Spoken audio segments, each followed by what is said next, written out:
Okay, guys, looks like we are live. The wait is over. I know people have been extremely excited for this one for a while, actually, including myself. The anticipation is over, though. We've had a ton of good debates this week, so please go check those out. It's kind of been like a debate marathon this week, actually. I think we've done one almost every single day. So if you're not yet subscribed to this channel and do enjoy a good debate and good discussion, please go subscribe.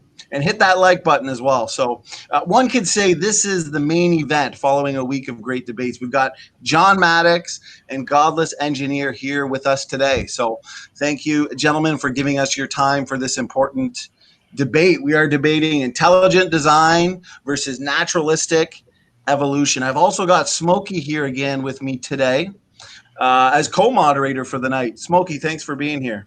Oh, it's my pleasure. Of course, anytime, brother.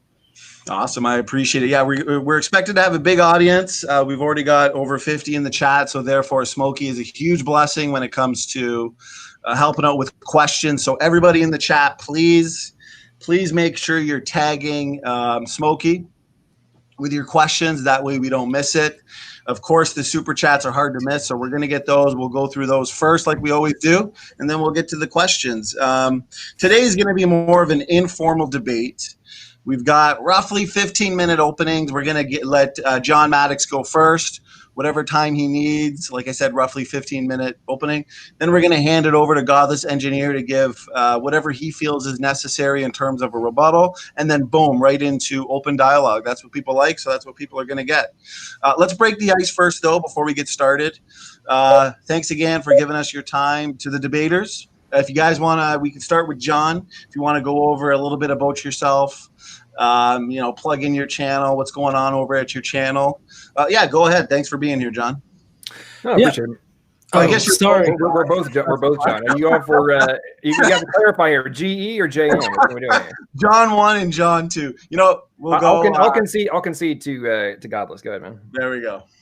Okay. Well, so I'm John Gleason, but everybody can just call me Godless Engineer here, I guess. Which I don't know if it's just my stream, but it seems like we're all black on the front-facing stream of this. But in any case, I'm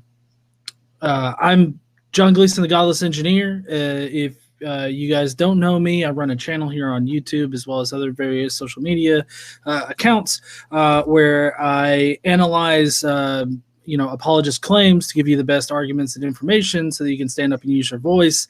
That's typically what I want to communicate to people right off the bat. So if you want to, you guys can go and check out my channel here on YouTube.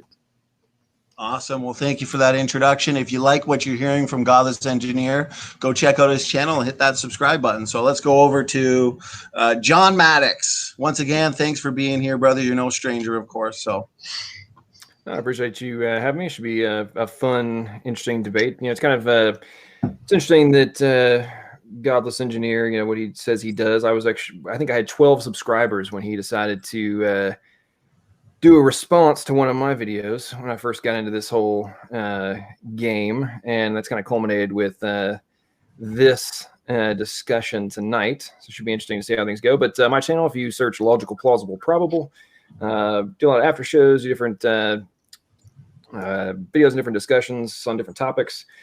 Tomorrow night, 6:30 Central, I've got Dr. Fuzz Rana. He's not going to be discussing abiogenesis chemistry. So you want to come over and check that out. Should be fun. But mostly my objective is to take the arguments that are made by atheists, evolutionists, anybody who claims there is no higher power, and reduce them to the ridiculous that they are by pointing out that they are neither logical nor plausible nor probable conclusions to reach about the very aspect and the fundamentals of our existence. Awesome. Well, thank you for that introduction, John Maddox. If there's anybody in the chat who hasn't yet checked out his channel and subscribed to it, please go check it out. Hit that subscribe button. So enough from me, enough for breaking the ice. Let's get right into the opening statement for John Maddox. John, you've got roughly 15 minutes, but because we're kind of easy going tonight, what we'll do is once you hit that 14-minute mark, I'll give you kind of the warning, and then if you go a few seconds over the 15-minute mark, that's cool as well. Yeah, we'll be easy going tonight, so no rush. Whenever you're comfortable, you can get yourself going. If you need to screen share, we'll make sure we can do that for you as well. Yeah, Praise, are we ready for all that?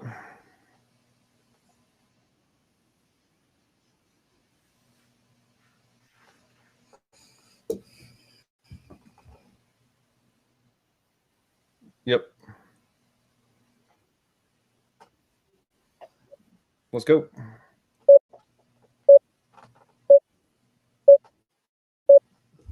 Ladies and gentlemen, tonight has multiple aspects of significance to me personally.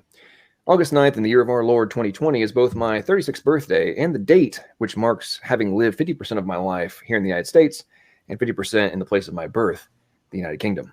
It also marks facing off against the very first atheist who came after me personally since I started engaging in YouTube apologetics, when he supposedly debunked one of my videos. Now, in that light, let this day stand as a line of demarcation for me and to all those who meet me in the future, whether it be in person or in the digital ring of debate in which we are currently engaged. From henceforth, there will be no quarter given to the enemies of our Creator, nor those who refuse to look beyond the pathetic talking points spewed by my opponent and those like him. The verbal weapons you wield are broken. Your arguments are juvenile and lacking in substance. The more I engage with atheists, the more I realize you are mental children desperate to avoid the obvious. That the dogma of naturalism and its foundation of Darwinian evolution is nothing but a cloud of smoke which is decimated by the wind of rational thought and logical analysis. We are told that evolution is a settled and proven science, yet its very foundation is based upon the assumption that information can come from nothing. If this is so, why then does all modern science prove beyond doubt that life cannot reproduce without the genetic code housed in our DNA? In any other context, a person would be considered insane to insist that a language of any kind, spoken or written, could form without consciousness and intellect being required. I ask you, would any rational person argue the numerous languages used for the software and design of hardware required for this debate? Could they possibly somehow spring into existence by chance? Without intelligence and logic, can any of these concepts be devised? I would say no, but I shall let the words of my opponent address this question. I leave the determination of his rationality to you, the audience. This brings me to what my next video will explain in much more detail, and that is the genetic code, and more importantly, the information it contains. Atheists desperately attempt to avoid the premise that it actually contains real information and is not just purely deterministic chemical reactions. I mean, it is just chemical reactions. Like I said at the beginning of this, DNA can be interpreted as a code, but that does not make it inherently a code. We can determine certain sequences, and we can know the effect of those sequences on the rest of the organism, or on certain biomechanical operations or chemical interactions within an organism. Like, we can determine those things. Just because we can determine sequences in DNA does not mean that it inherently contains code, though. DNA it's an identical process to computer codes. And it's very interesting that, you know, computer ideas about computers developed early in the 20th century, and, you know, Claude Shannon comes along in 1948. But it is not a code. It's a chemical. It's deoxyribonucleic acid. It's an acid. I don't understand why you think it's a code. DNA is no more of a code than Diet Coke and regular Coke. There needs to be no question that communication theory applies to biology. Okay? All of these concepts can be applied to DNA. Is that debated anywhere? Only among people who are ignorant, frankly. Okay. Okay? People in the know do not debate But not in this this fact. credible scientific community. This is well understood. There is no credible scientific argument to try to say that applying communication theory to biology is somehow inappropriate. Yeah. There's hundreds of scientific papers that go very deep into the subject, and so, no, there's... And again, the only people that have ever mentioned this or ever said this or ever expect this are creationists, just like you. I'm talking at the moment with Perry Marshall and Kevin Ham.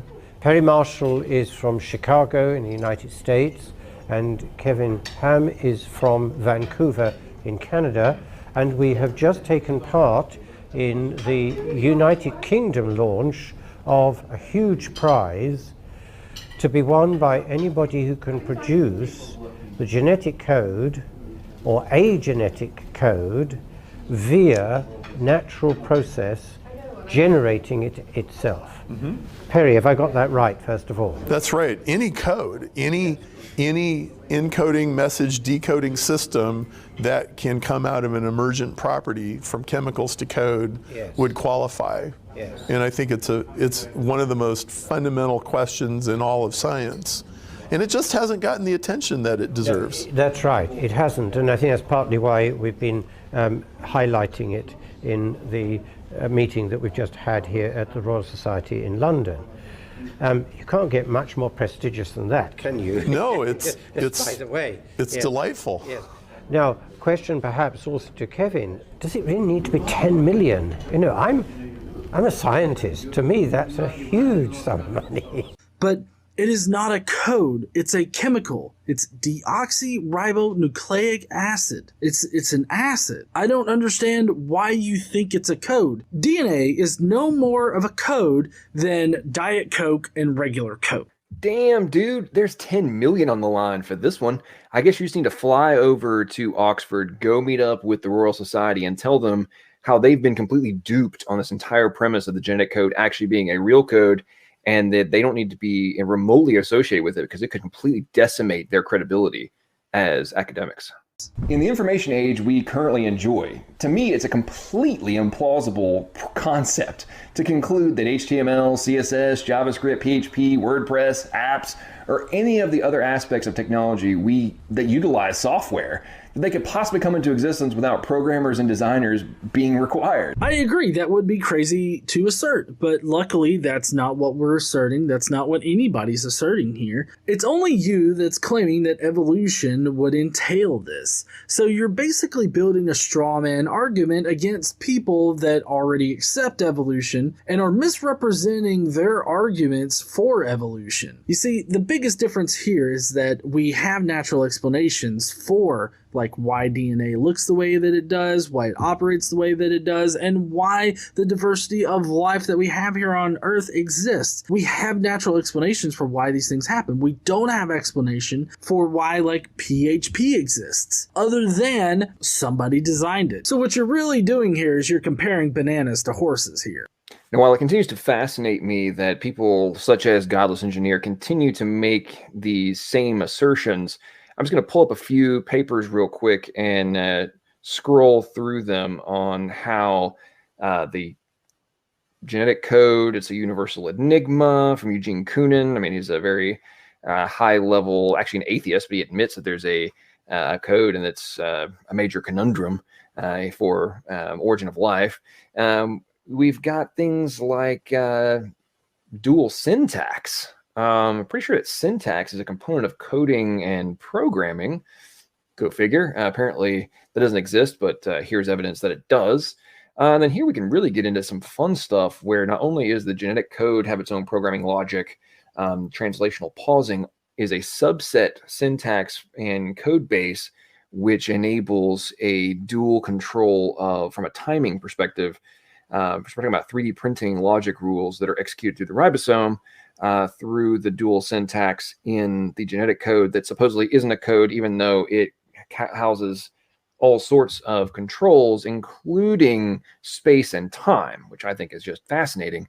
And then you go over into, here's another paper on how computational theory applies to genetics. I mean, you can just go on and on and on with all these different pieces, and you get into information. And here's some interesting stuff about prescriptive information and formal information and how it requires forethought and logic in order for the ciphers and the algorithms to be executed. But according to my opponent, none of this stuff actually exists.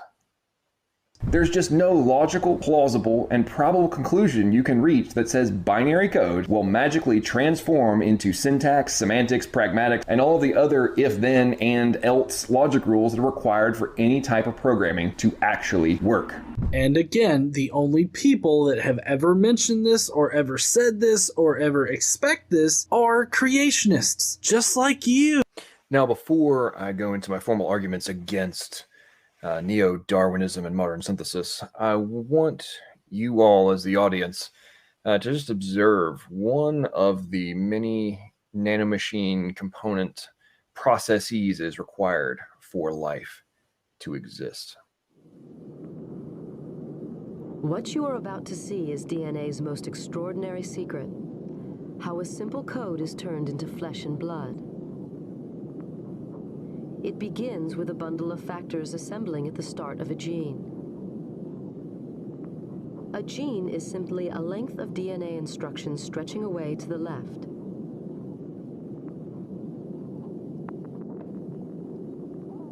The assembled factors trigger the first phase of the process, reading off the information that will be needed to make the protein. Everything is ready to roll. 3, 2, 1, go.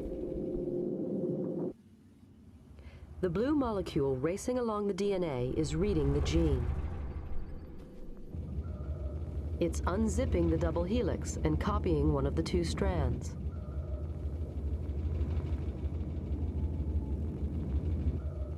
The yellow chain snaking out of the top is a copy of the genetic message, and it's made of a close chemical cousin of DNA called RNA. The building blocks to make the RNA enter through an intake hole. They are matched to the DNA, letter by letter, to copy the A's, C's, T's, and G's of the gene. The only difference is that in the RNA copy, the letter T is replaced with a closely related building block known as U.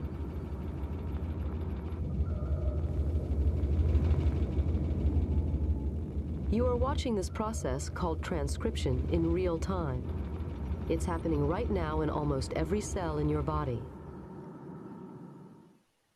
Obviously, this debate will go in many directions, but here are 5 positions which challenge the premise of undirected evolution through natural selection being a logical, plausible, or probable reason for our existence. First, adaptation of existing functions to account for environmental condition variance is primarily executed through epigenetic factors which do not result in new core functions. This is a known fact, and the epigenome is a fundamental element which has shaken the entire premise of evolution to its core. Not only are these adaptations the result of variable gene expression caused by epigenetics, they are not the result of mutations. Rather, are controlled modifications executed through read, write, and erase nanomachines. Second, it is my position that macroevolution is not proven by speciation, nor by variance within species. While Darwinists attempt to explain this with very slow changes over time, it is now known that literally thousands of genes and gene regulatory networks working in synchronicity are required for new body plans to exist. Not only must they work in unison, it has been shown extremely minor modifications are fatal in embryo development. While I do not discount that variance can occur on a contained level, it is my strong contingency that these are the result of reorganization and adaptation of existing data and functional capacity, not the creation of new information or function solely through random mutation and natural selection. Third, The variation of transcription factors in gene regulatory networks results in a significant difference in gene expression. To date, the most studied of these are in relation to cognitive function and show a 9 to 23% of variation between chimps and humans. It has also been shown these differences must work in unison, and any degradation of this, even to the level of point mutation, results in dynamic impairment or death. Not only does this showcase the extreme importance of gene regulation, it also decimates the relevance of similar coding genes in relation to final outcome. Moreover, the significant differences in non-coding regions of the genome become apparent for things ranging from introns, retrotransposons, enhancers, and promoters, to name a few, all of which have been dismissed by those against intelligent design. However, the discoveries made in the past decade have made their relevance unavoidable. Fourth, it has now become apparent through structural biology that not only is the prescriptive information housed in the genetic code required, it must also be geographically coordinated through dynamic real-time folding to enable full gene expression.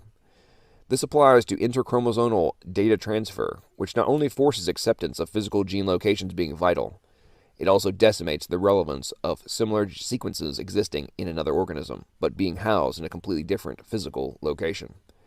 Not only does this make sequence similarities irrelevant in relation to undirected natural selection, it actually lends credence to intelligent design. Fifth, the prescriptive information in our genetic code uses arbitrary values, the meaning of which is unknown without a translation mechanism. This semantic meaning is immaterial, and in no other context could it be interpreted without the prior actions of an intelligent agent. It is an unavoidable reality that our genetic code is a four-dimensional programming codebase unlike anything humans have ever conceived. When all of this is viewed through the now known reality that not only must the information exist, it must also be in a specific physical location in the genome. To conclude that foreknowledge of the desired outcome is not required for life to exist, requires those who dismiss intelligent design to suspend all rational thought.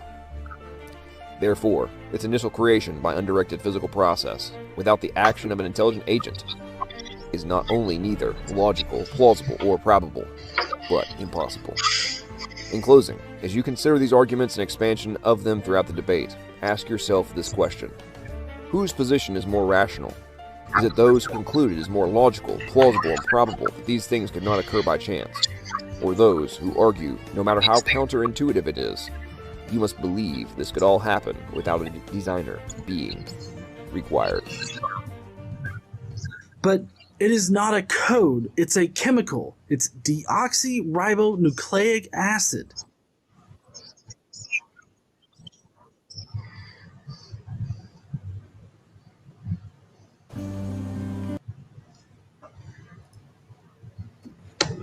Okay, it looks like that concludes it. John, did you have, or John Mack, did you have anything to say before we officially end? No, I yield.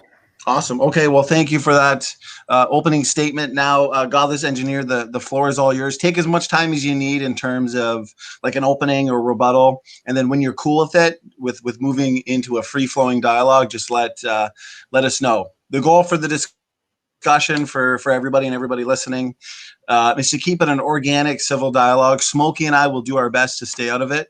But of course, if necessary, if it gets out of hand for any reason at any time, we'll jump in. But yeah, enough from me. The floor is all yours, John. Okay. So, I mean, honestly, half of that video was not any kind of argument or assertion or anything like that. It seemed more or less like you were trying to insert sort of a, I don't know, I guess a hit job on me and my previous content and responses towards you. And I mean, I'm perfectly fine with that. Like, I don't care, but I mean, you wasted like 7 minutes on just nothing in your opening statement. But in any case,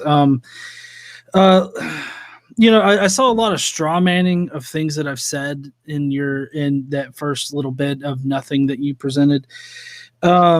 Then I would love to know how those things that you listed in your opening statement actually suggest that evolution is not the most plausible explanation for the the diversity of life that we have here on Earth. Like, just given your opening statement, I have come away with it not knowing how adaptation through epigenetics has shaken evolution. You didn't exactly explain that. I also don't understand why gene regulation networks and how minor modifications can just outright kill an organism or is bad somehow, and how that affects evolution. Like I don't understand that bit. I also don't understand how variable gene expression exactly disproves evolution or suggests that evolution is not the most plausible explanation for the diversity of life. I don't know how physical gene location, how that disproves evolution as the best explanation for the diversity of life, or the idea surrounding genetic code being arbitrary. I don't know how that means that evolution isn't true or is not the most plausible explanation. So, I mean, really, I've just come away from the opening figuring out that you don't like me so much, it seems, as far as my response to you. And then you give me a whole bunch of information that you'll expound upon later. Because, I mean, I'm totally down with those things disproving evolution, but I really don't think that they have, considering that, evolution is still the leading is required for the diversity of life here. In fact, nothing in your introduction there really seemed to attack evolution, at least as far as I could tell, at least not directly. These things might have indirect, arguments, against evolution, but I really didn't hear much of an argument. Maybe I just wasn't listening well enough or something. I'm not sure. Maybe you can explain that here in a minute. What I do know is that the current scientific consensus is that evolution is the most plausible explanation, but that's not the reason why it's true. The reason why it's true is because of the overwhelming evidence that has been supported experimentally and through observations and just through looking at, like, for instance, fossil evidence and all that kind of good stuff. So I would be interested to hear how John Maddox actually substantiates his claims, how these particular things actually disprove evolution. Maybe he could explain that. But yeah, I guess I'll cede the rest of my opening to get directly into discussion. Okay, go ahead, since Godless Engineer just ended. John Maddox, if you wanted to start off with a point or a question, it's all yours. The floor is yours, guys.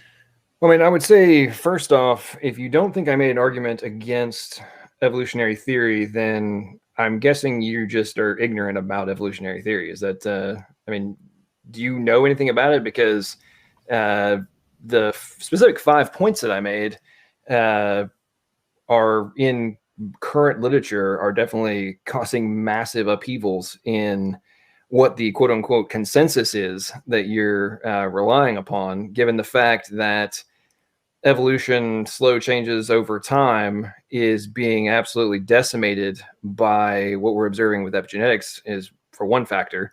And then in the context of what is actually... Can you explain the word decimated for me? Well, the definition of decimated is usually reduced, destroyed, unsubstantiated. Probably another good component of it in terms of the. Well, no, actually, decimated means that you reduce it by 10%. So, I mean, if the evolutionary theory has been reduced by 10%, then I mean, is that a meaningful impact to you? I'm pretty sure there's more than one definition of decimated. Let's see. Kill, destroy, or remove a large percentage or part of. The historic definition is kill 1 in every 10 of a group of soldiers or others as punishment for the whole group. So I'm going to go with the first definition of decimated, and we can play semantics later if you want, specifically in context of how you claimed at my 5th point of the arbitrary value assignment of the genetic code. In the part of the reason I used your own words at the beginning of my opening was to not allow you to try and circumvent and escape the foundational premise, which you tried to completely dismiss, and you came after me originally, and you're obviously trying to dismiss now in this context. And that's why I put it in multiple locations, is the arbitrary value assignment, per your own words, when it comes to coding, would require an intelligent agent. I proved beyond doubt that that information is there, and it is a requirement for life. And per your own admission on video, you said if that was true, then a designer would be required. So define what you mean by information in this particular context. Well, in this context, prescriptive information, which is the ordered instructions with a outcome that must be followed in order to receive that, or in order for that end objective to be achieved. I mean, prescriptive information is a pretty well-defined premise in information theory, as well as formal information. And if you're going to try and go down it's just information but doesn't have any meaning, then do we really need to go down like semantics, pragmatics, syntax? Well, no, I mean, I've heard you say that like DNA has if, and other kind of logic gates. I'm wondering, can you explain to me exactly what you mean by DNA having those things? Okay, so first off, is it your assertion that there are no logic gates in DNA? I'm not making any kind of assertion. I'm asking you a question. Well, you made that assertion in the video, so I'm asking you before I respond. Is it your assertion that that does not exist? I'm not making an assertion. I'm asking you a question, and I'm asking you what your current position is. Well, okay. Well, I mean, I asked the question first, so how about you just oblige me, and then maybe I can oblige you. Yes, regulatory components in genetics are recognized as logic gates, and they are recognized as actually Boolean logic gates, and they have if-then logic built in, and they actually are more complex and have higher degrees of variability and complexity than what we use as logic gates in our current computational technologies. Okay, I'm not exactly sure what your profession is, like outside of like your YouTube channel and stuff, but it seems to me that you just don't seem to really understand like logic gates as far as like coding and coding standards really go. Because I'm wondering, can you actually distinguish these if-then gates from just cause and effect? You just said I don't understand them, so debunk what I just said. Because if you want to continue down this rabbit hole, I will happily pull up. Well, I mean, you're just baselessly asserting that these if-then logic gates exist. You're not actually giving me any kind of evidence that they do exist in DNA code. So are you going to make me pull up a paper and like prove it to you? What? You're going to make me pull up a paper and prove it to you right now? I mean, what I'm asking you to do is to distinguish cause and effect from the if-then the if-then nature of like gene expressions in DNA. Okay, so if this temporal variable, i.e. the timeline of embryo development, is in play, then have this regulatory component execute this, express this gene in this manner. When this variable is no longer in play, then move said control variable to a different section of the genome, reinsert through retrotranscriptase, and now have an entirely different outcome be executed through that regulatory component. Okay, that's the literal of if-then. Well, no, but what I actually asked you to do was differentiate cause and effect from if-then. If-then literally is a cause and effect. And well, that's precisely no, hang on. It requires if-thens require foreknowledge of the intended outcome, correct? I do. Well, no. You just questioned. No, hang on. You questioned. No, you insulted me, and you questioned my knowledge of coding. Allow me to my knowledge of coding. Hang on. You questioned my knowledge of coding. So, if you're writing what is your background? You say you're an engineer. What is your background with coding? Allow me to answer a question. I'm not going to answer further questions. You understand me, John? This is an adult conversation. Yeah, and you're dropping insults, so you can't back up. So go ahead. What's your background? Insults? When have I insulted? You insulted my knowledge of coding.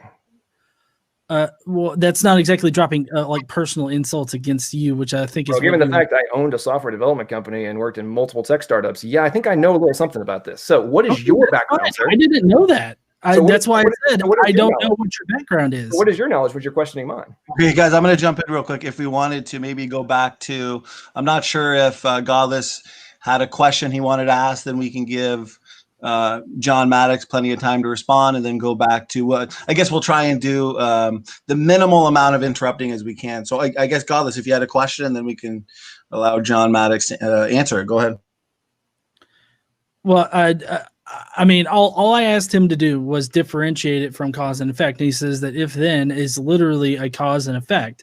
And then he asked me if it requires foreknowledge. And I was trying to answer that question. And I don't think in this particular context, it requires foreknowledge. In actual programmatic coding of like computers and other things, it does require foreknowledge of it. But I don't think in the context of DNA code, it does require foreknowledge, because at the heart of it, they're chemical reactions.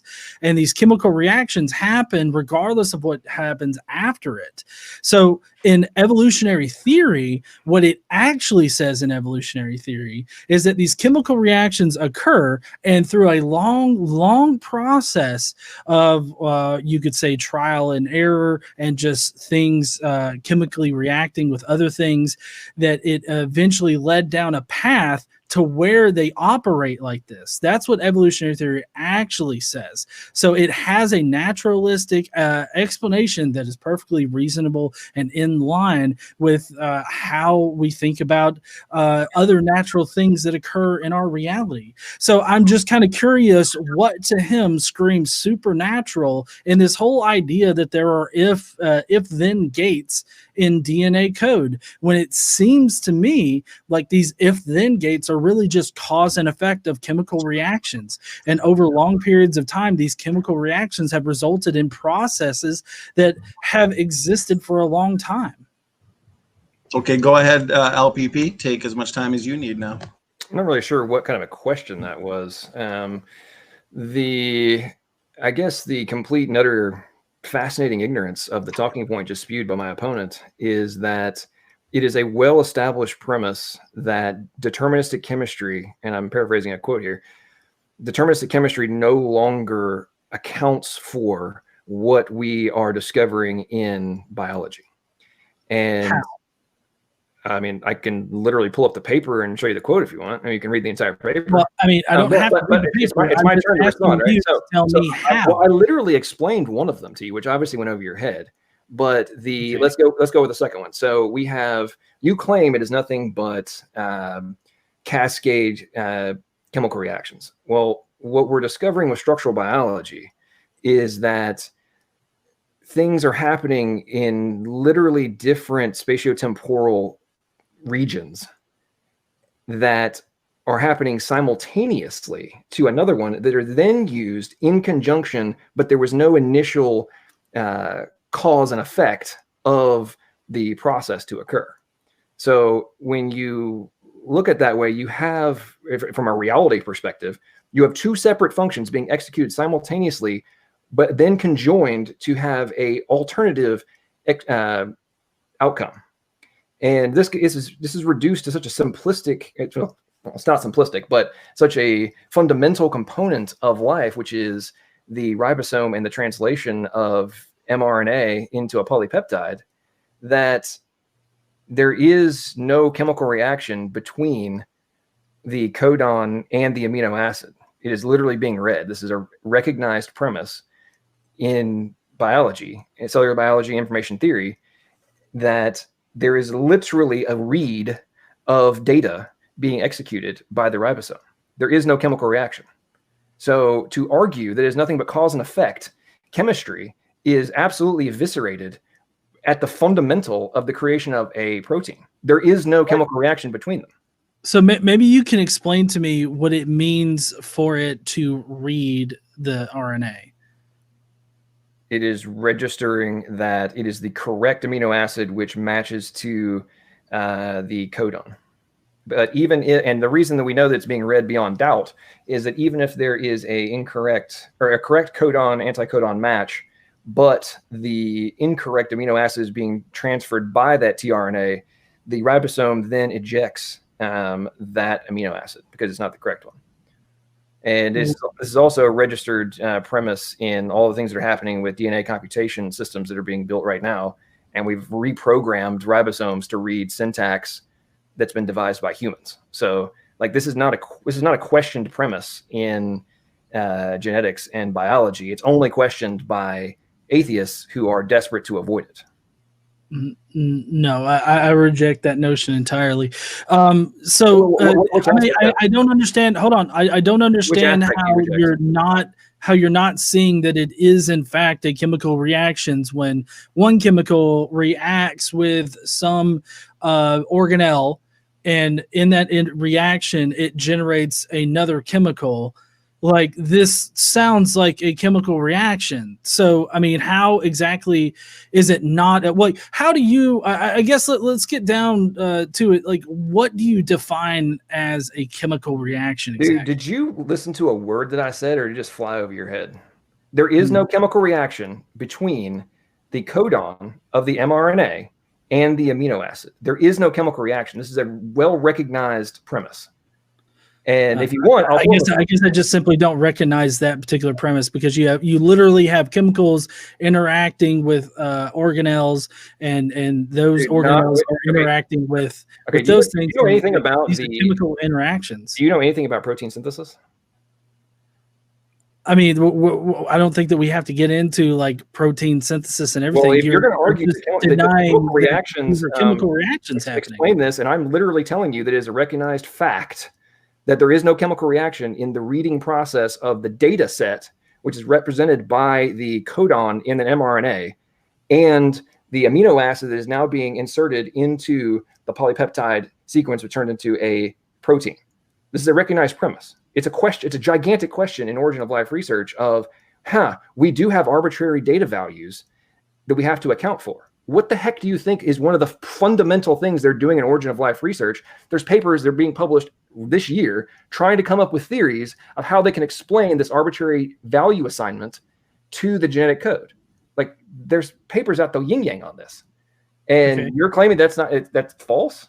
How? No, that's not anything that I said. It would behoove you not to strawman me or to put words in my mouth. I'm just saying that's not how adult conversations work. Okay, so I don't understand. Regardless of whether or not I'm right or wrong about chemical reactions in reading RNA, regardless of that, how does this exactly apply to evolution and whether or not it's natural? Okay, so going back to one of the fundamental points of all of this is if a programming code base is required for functions and processes and capacity that is required for biological systems to exist, requires arbitrary data value assignment and prescriptive knowledge and formal information structure in order for the simplest elements of life to exist. How do you explain that occurring through undirected process? Because if you're going to go down that rabbit hole and say it can happen through undirected process, then let's go back to your assertion that no, PHP couldn't exist without a designer. So how could a computer code come into existence? How could binary come into existence without an intelligent agent to assign the values to each side of the data set? Well, as far as binary goes, I don't think that you could get that naturally. If there is some natural reason why those things would exist, then they would be natural. But I also don't think that binary code is directly correlates to genetic code. Okay, so you do realize that MIT, Cambridge, and several universities in India, I believe, have actually literally written their own programming languages that translate from binary directly into genetic programming, right? And well, regardless, hold on. If you're going to mention something, you got to let me. You got to let me respond to it, there, John. You can't just disconnect me. I'm going to directly respond to your first part of your question now. You said specifically that you did not see how binary could be corollary to genetic code. Okay, so are you now, number one, are you admitting that there is a code?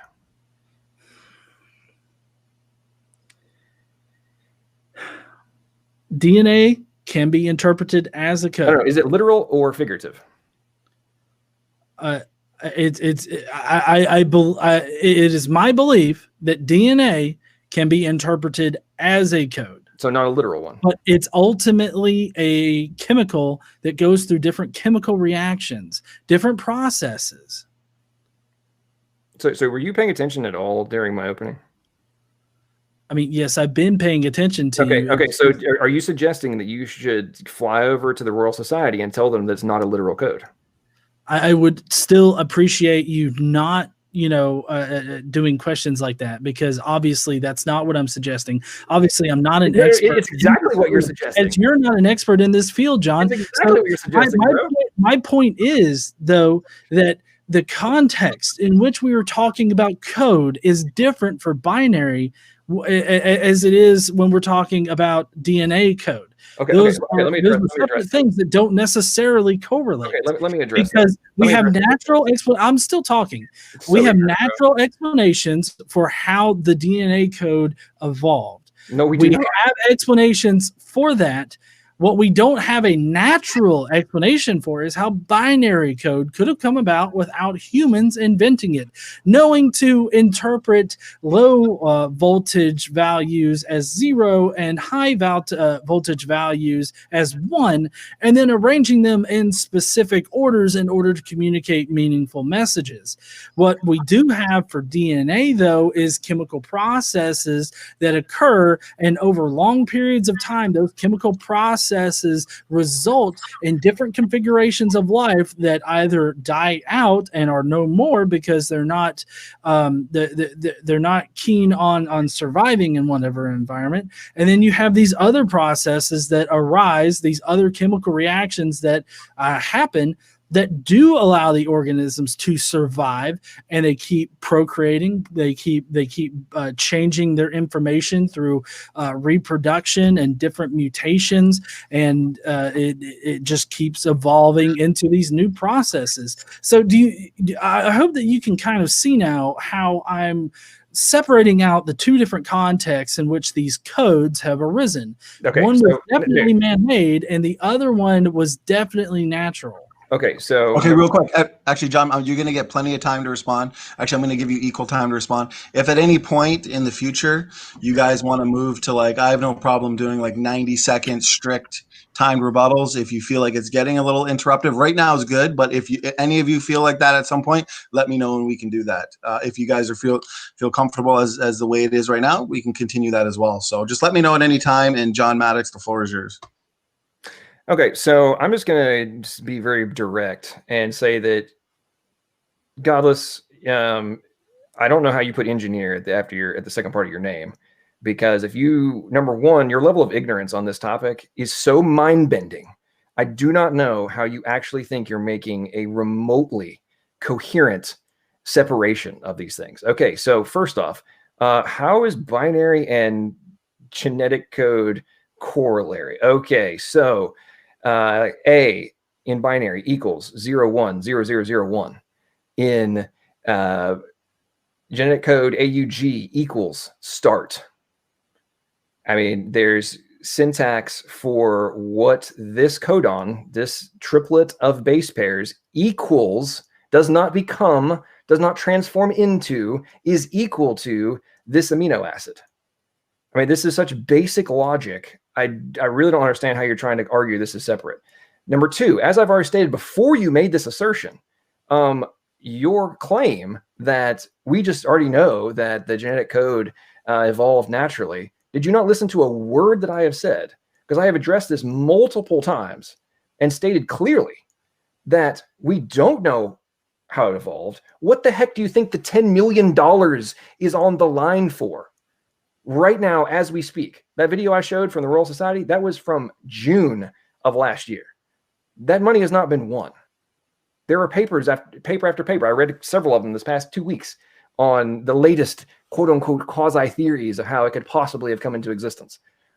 they do crazy crap like, oh, well, if only 50% of it had to come into existence at one time, then maybe at some point, if the wobble effect kicked in at the very end, the last stage, then we could have a code. It's like, get out of town. So some of the most vital components of this code, they don't have to exist right away, even though our logic doesn't apply unless we have it at the front end. I mean, is it not computing the direct correlate between binary and genetics? Because there's papers I can pull up right now on how they've done studies comparing the genetic code to a literal million other possible code bases and found that it's the most optimal. So was that all hypothetical, or were they actually doing direct comparison to a code base and its redundancy, its robustness, and its ability to store data?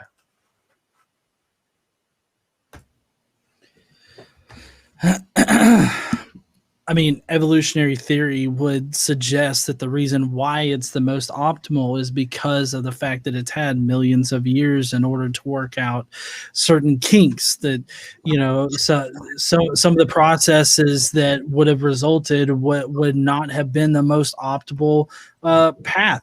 So it seems to me like evolution, naturalistic evolution, has just as good of an explanation as your God did it explanation, if not more, if not better, a better explanation for it.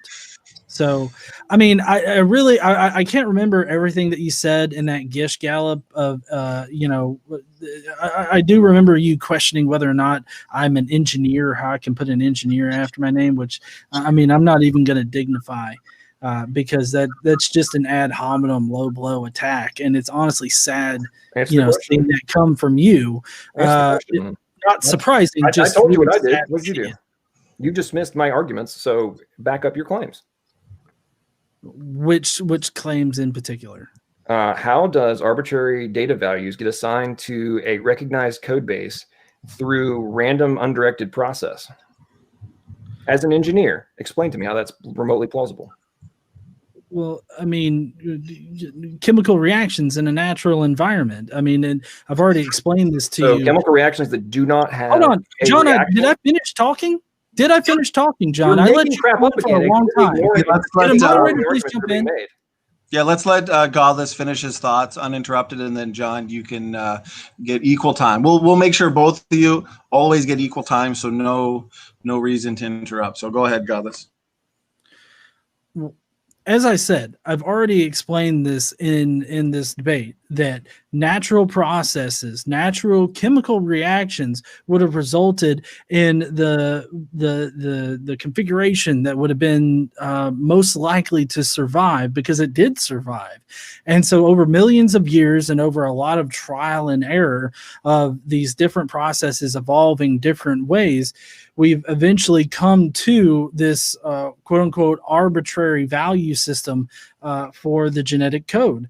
And regardless of whether or not it's arbitrary, you have to admit that the natural chemical processes don't require any kind of supernatural interaction for them to happen. Okay, so obviously you have never researched abiogenesis, because as of right now, the greatest number of base paired nucleotides they've managed to get to hook together without enzymes is 21. So, and that's in a non-prebiotic environment. They've gotten 21 to bind together. So your entire premise of somehow a syntax that has semantics and pragmatics being able to just over millions of years somehow form itself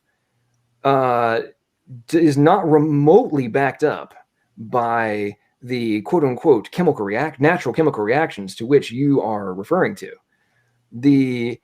On the protein side that's needed for transcription and translation in all observed life, even the simplest forms, all require this.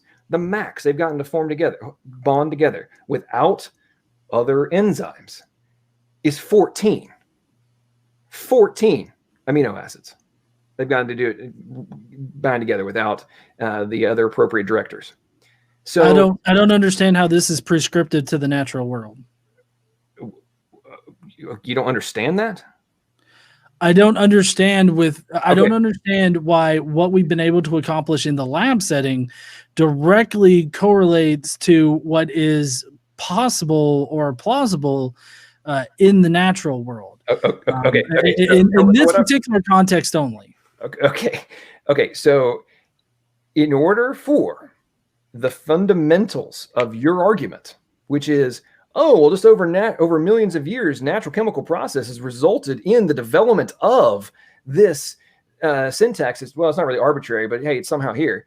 Requires the ability for the replication mechanism and an open-ended Darwinian evolution model to be feasible. The point that is being made is that even in a controlled environment, which has exponentially reduced obstructions to the processes that you're referring to actually being executed, they can't do it. On purpose, they can't do it. So you're claiming that through undirected natural process, things that we can't do on purpose somehow happened by accident. Is that your claim? No, that is not something that I ever said. So you're claiming. Thank you for inserting more words into my mouth. Okay, let me dumb it down for you then. Are you suggesting that something that is not feasible in a lab is more likely to occur in an uncontrolled, violent environment? I think that the lab can be used to describe what happens in reality, but it is not prescriptive as to what can happen in the natural world. So that is what I said. And okay. I don't feel like you've actually been arguing against what I've actually said at any point during this debate. Okay, so as an engineer, would you argue that if you were given all these different pieces of steel and the angles and such, but you didn't have the bolts, would you ever conclude that without the bolts and without the tools needed to insert them and tighten the nuts, that all these pieces of steel would somehow bind themselves together? No, I don't understand the point of this question. Okay, the chemical processes and the binding that's required in order for these functions of baseline biology to exist are the equivalent of the insertion of nuts and bolts to bind the two things together into the appropriate structure. So the question I'm asking you is, if you had a whole bunch of pieces of steel and the angles to connect them, but you had no bolts and no nuts, would you ever conclude that without them and without the intelligent agent that created them, that those pieces of steel would ever connect themselves? Well, sticking with your really poorly formed analogy here, if there was a natural process that could explain why nuts and bolts would first form in the first place and then find their way to these supposed angles created by these steel beams, then I would definitely agree that these nuts and bolts would naturally form and then naturally find their way into these particular points.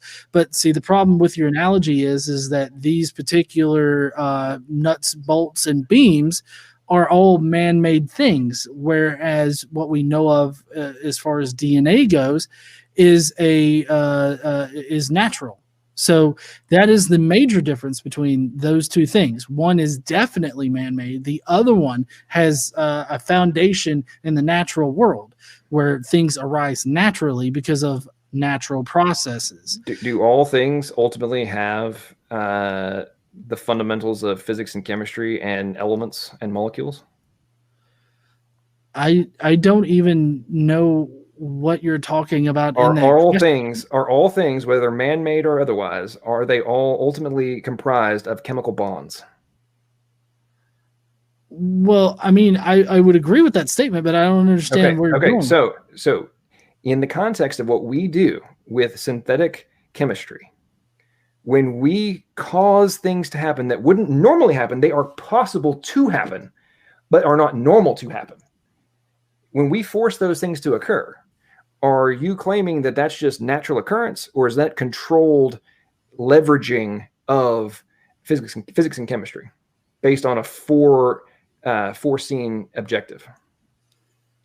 Well, obviously, if they're synthetic, as in not appearing in the natural world, then yes, we are the ones that are controlling processes in the natural world to cause things to happen.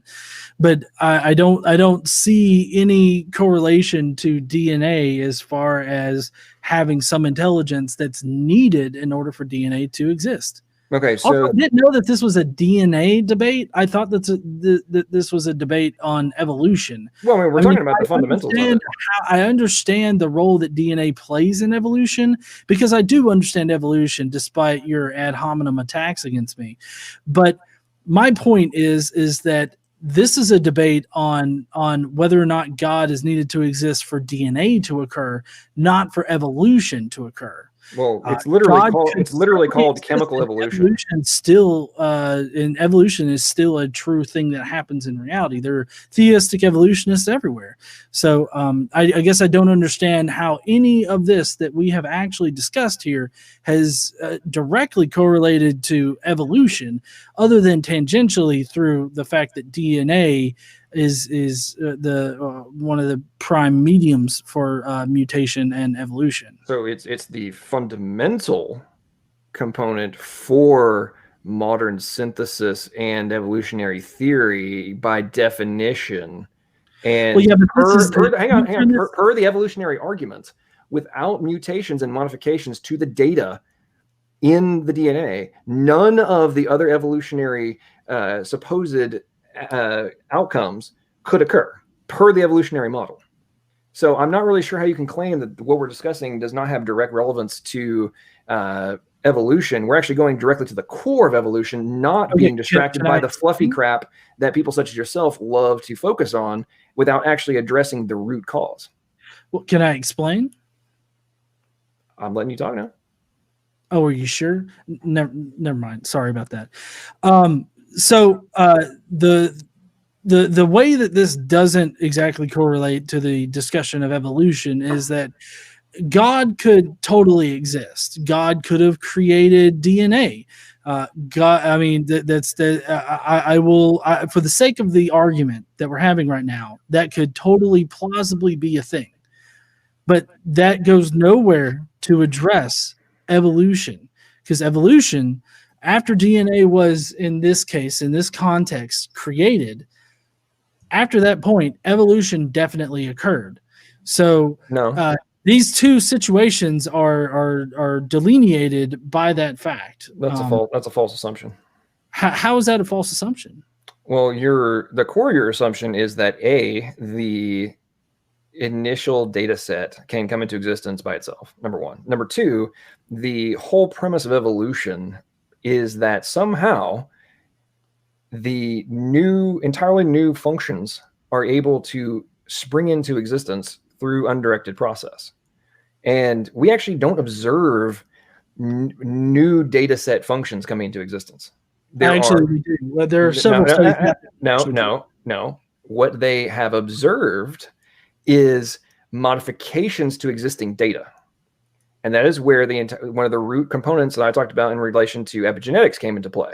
Many of the things that used to be considered new data sets they're now discovering it's the result of methylation and other epigenetic factors that literally alter the expression of the existing data. We also have direct observations of things that were initially construed as new functions, actually being the degradation from an existing function. So just because you have downgraded does not mean that you didn't have to have the capacity initially. I mean, this is extraordinarily basic logic. And this is what they're discovering out the yin-yang the more and more we learned about genetics, is that, oh, wait a minute, we thought this was a quote-unquote mutation. What we actually have discovered is there was either a breakage or a modification, and now this existing function is now being hyperexpressed, which is resulting in this phenotypic outcome. This isn't something new. It's just the acceleration of something that was existing. So you're now looking at existing data being construed as supposed evolution versus it having to already have been there. I mean, are you comprehending what I'm saying here?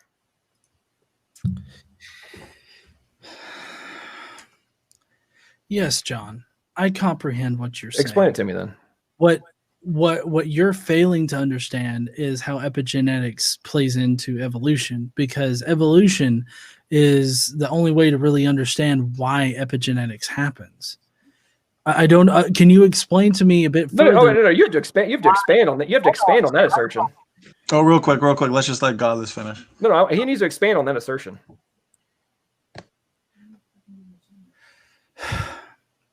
Well, I mean, first, what I need to hear from you is how epigenetics destroys evolution or has shaken it up. You seem to make baseless claims about how it's, rocking the evolutionary world as far as, the foundation for evolutionary theory. As far as how epigenetics plays into evolution and why evolution is necessary, for epigenetics to even be understood. I mean, I guess I don't understand how supernatural intervention as far as God creating things really explains anything about epigenetics, while on the evolutionary theory side, we can explain why, epigenetics happens, why things are expressed more when these tags or these epigenetic markers are put in there. Like, for instance, epigenetic markers come into significant effect when women get pregnant. There are genes that are expressed a lot more during pregnancy and stuff like that. So, I mean, this is perfectly understood under evolution. You seem to be under the guise of thinking that evolution can't explain those things naturally, but when in fact we can. It's been heavily studied, and I still don't see the necessary the need for supernatural intervention versus just natural processes. Okay, so obviously you got a live chat from somebody that you were reading that was trying to BS your way through this one. The epigenetics, it is your claim that epigenetics are just fully understood and a component of evolutionary theory, and is not causing any kind of negative damage to the dogma. Is that your position? Well, as far as exactly what you said, none of that makes sense because there's no dogma. Second of all, I am not aware of every single article that's out there concerning evolution or anything like that. But as far as I know, it's fully explained by the consensus of evolution has not been upended by bukus of information that you claim to exist. Okay, I have not heard dude, you obviously don't actually research any of this stuff. It's fascinating to me that you have this many people that follow you and your level of knowledge is so low, and you're sitting there spewing these talking points that are so debunked. It's mind-bending. But in the direct context, you're claiming this is all understood. Okay, fine. Well, what the heck is the purpose of the third wave conferences that are going on around the world, headed up by the chairman of the Royal Society, that are specifically going against the central dogma, which is the term of modern synthesis and extended modern synthesis, to try and account for epigenetics? Because so many of the things, such as Darwin's finches and their little beak-sized modifications that were used for 100 years as supposed evidence for evolution, they've discovered that, oh wait, that, like so many other things, are just the result of epigenetic modification that literally goes away when the external variable is no longer in place. It is not a modification to the source data from a heredity perspective that goes into the macro phenotype. It's a pre-existing capacity. So if you're claiming that all of the possibilities that are needed for evolution are pre-existing, pre-programmed capacities, then I guess we're in agreement. If you are claiming that those pre-existing, pre-programmed capacities somehow came into existence post-demand for the function, then we don't agree. So which side do you take? I'm not taking either side of the dichotomy that you presented. I'm not an expert in this field, but also nothing that you said about whatever kind of conference that you're talking about, none of that remotely sounded like it was challenging evolution. So I don't understand the purpose of even presenting that. True, we're still trying to understand epigenetics on the whole, but evolution can still provide a sufficient enough explanation for epigenetics and explain processes concerning epigenetics. It only strengthens the evolutionary theory more. And I'm not exactly sure where you're getting this information from. So, I mean, if you could provide citations for any of this, I would be grateful to be able to read those things. There's a link on my channel. Not just coming from creationist propaganda. No, actually, bro, because for people like you that try to make that assertion, I literally have a Google Drive folder that's publicly accessible. You can go on my channel. It says for the annoying people, and literally every paper in there is secular. So go and read those papers, and that actually back up my assertion from atheists, most of them, who are trying to come up with explanations for it. Actually, I've personally talked to.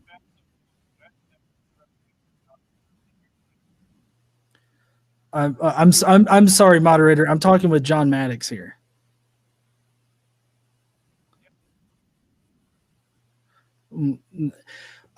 So I've talked with Gutsick Gibbon about your thing, about your Google Drive there, John, who she has read through about half of all the papers. Mm-hmm. They don't actually support your conclusion. Actually, they do, and I'm going to have a debate with her after you. Oh, okay, good. I was waiting for this. I was waiting for this one to debate her. So the. Well, then why did you ghost me that one time? I've been busy, bro. Oh, okay. I'm going to jump in real quick. I think what Praise was trying to do, because Godless, if you felt like it wasn't really going too much in the direction of evolution, if you wanted to, if you felt like it was appropriate, you could give which you thought was some of the better evidence for your position, and have John Maddox address it. You don't have to, but I think that's what Praise meant by that. Am I right, Praise? Yeah. I thought you weren't jumping in or anything, but that's totally up to you guys. If you wanted to take another direction, just to feel like you're able to get your points across, go ahead. Okay. Well, I would say that one of the best pieces of evidence for evolution is the vast fossil evidence that directly shows modification of organisms through long periods of time. Another really good piece of evidence for evolution is whale evolution. How we know whales to have evolved from land quadrupeds once they transitioned from the land, the environment, which includes being on land, to a more of a sea environment. That particular transition is overwhelmingly proof of evolution, and all of this is besides all of the chemical evidence for mutations and all of that being the driving force of evolution, along with sexual selection and other mechanisms of that sort. So, I mean, I've given you a few things that actually prove my point on evolution being the most plausible and possible explanation for the diversity of life. Okay, so do you even know what incomplete lineage sorting is? I don't see how that applies to what you just said. Chemical evidence for mutations as evidence for evolution, which is phylogenetics. So I'm asking you, do you know what the assumption is when it comes to incomplete lineage sorting? Well, I mean, I know that while we don't have every single skeletal structure that I'm talking about from a DNA perspective. Oh, from a DNA perspective. This is genetic. Okay, I'm sorry. I listed 4 or 5 things that definitely prove evolution happened. So you said record of chemical evolution or chemical mutations for evolution. That was what you said. The mutations that occur in DNA are proof of how evolution works. Okay, so the point I'm making is the assertion that is made that supposedly that is proof Okay, so the Blossom 62 matrix, for example, that's used in phylogenetics, literally only requires a 30 to 40% match in the gene sequence that's supposedly evidence for the heredity lineage. So are you suggesting that if all I have to do to say, yes, 100%, this is where it came from, is match 30%? And I'm going to say, woo, that's where it came from. What? Okay, so we know beyond doubt that if you had that many modifications in the base pairs of that gene sequence, there's not a prayer that thing would function. So you're claiming that we can make that argument when you don't have actually a remote comparison of what would actually function? I guess I don't. I don't understand how this applies. Okay, so I'll get to the chase. Incomplete lineage sorting is that, hey, here's this phylogeny tree of here's what came from what. Here's what everything that's related. What they don't tell you is that incomplete lineage sorting literally says, hey, we don't have anything in this gigantic gap. We're just going to assume and assert that it came from this. We have no data. We have no proof. We're going to assert that this is what happened. And these massive jumps are what happened from here to here. And we're going to claim why I made the point about gene regulatory networks and body plans. Okay, cool, bro. You have to have, we recognize there's 1,000 differences, 1,000 different genes in between this organism and this organism. So we're now talking about literally millions of base pair differences, any one of which can result in death. And you're going to claim that somehow millions of modifications just slowly over time came into existence without the termination effect of mutations that we observe in every form of life. When you have, for example, in the Titan protein, you get single point mutations, and there are all sorts of different fatal diseases that come out from that, from a single point mutation. So you're claiming that somehow millions of changes happened to get to build the 33,884, I think it is, amino acid long amino acid chain. That sequence just somehow popped into existence without error. What is your evidence that natural processes can't explain those things? The fact that we in the lab on purpose without pre-existing enzymes can't even bond more than 21 base pairs. The Titan protein requires over 300,000 base pairs in the correct sequence in order to be transcribed into a Titan protein. Any error in which causes fatality. So are you asserting that it's reasonable to conclude when in the lab on purpose, knowing exactly what we're trying to build, we can't get more than 21 to bond, but we need 300,000 for one of the most fundamental proteins, which per the evolutionary timeline is asserted to have come into existence in unicellular organisms before muscles even existed? I mean, I know that I covered this earlier. I don't know why you think that what happens in the lab is prescriptive as to what can or is plausible or possible to happen in the natural world. So I feel like that's the disconnect that you're feeling there. Also, if I could request whoever's the mod that is actually streaming, whenever you click off of the tab that has us in the Streamlabs call, all of our faces go blank on the front-facing thing. I don't know if it's messing anybody else up, but it's definitely messing me up as I have it pulled up on the other side of me over here with the chat closed, by the way. But I still don't understand why you think that what happens in the lab is prescriptive of what can or should or is possible or plausible to happen in the natural world. Okay. Really don't know how to break this down anymore. If you have a piece of iron, is it remotely plausible that without a grindstone, that piece of iron is going to turn into a sword? And without a fire? This has no bearing it does. on Answer the what question. we're talking about. It does. Answer the question. No, it doesn't have any bearing on it, because obviously if you have a piece of iron and a grindstone, it's not going to automatically grind itself. It requires the human element in order to do that. But what I'm suggesting is that evolution is a natural process, just like all the other natural processes out there that happen without the intervention of humans. It happened naturally. And so you cannot compare a obviously man-made interaction with an obviously natural interaction that doesn't require any kind of human interference. So is code bases, are code bases naturally occurring in any other context?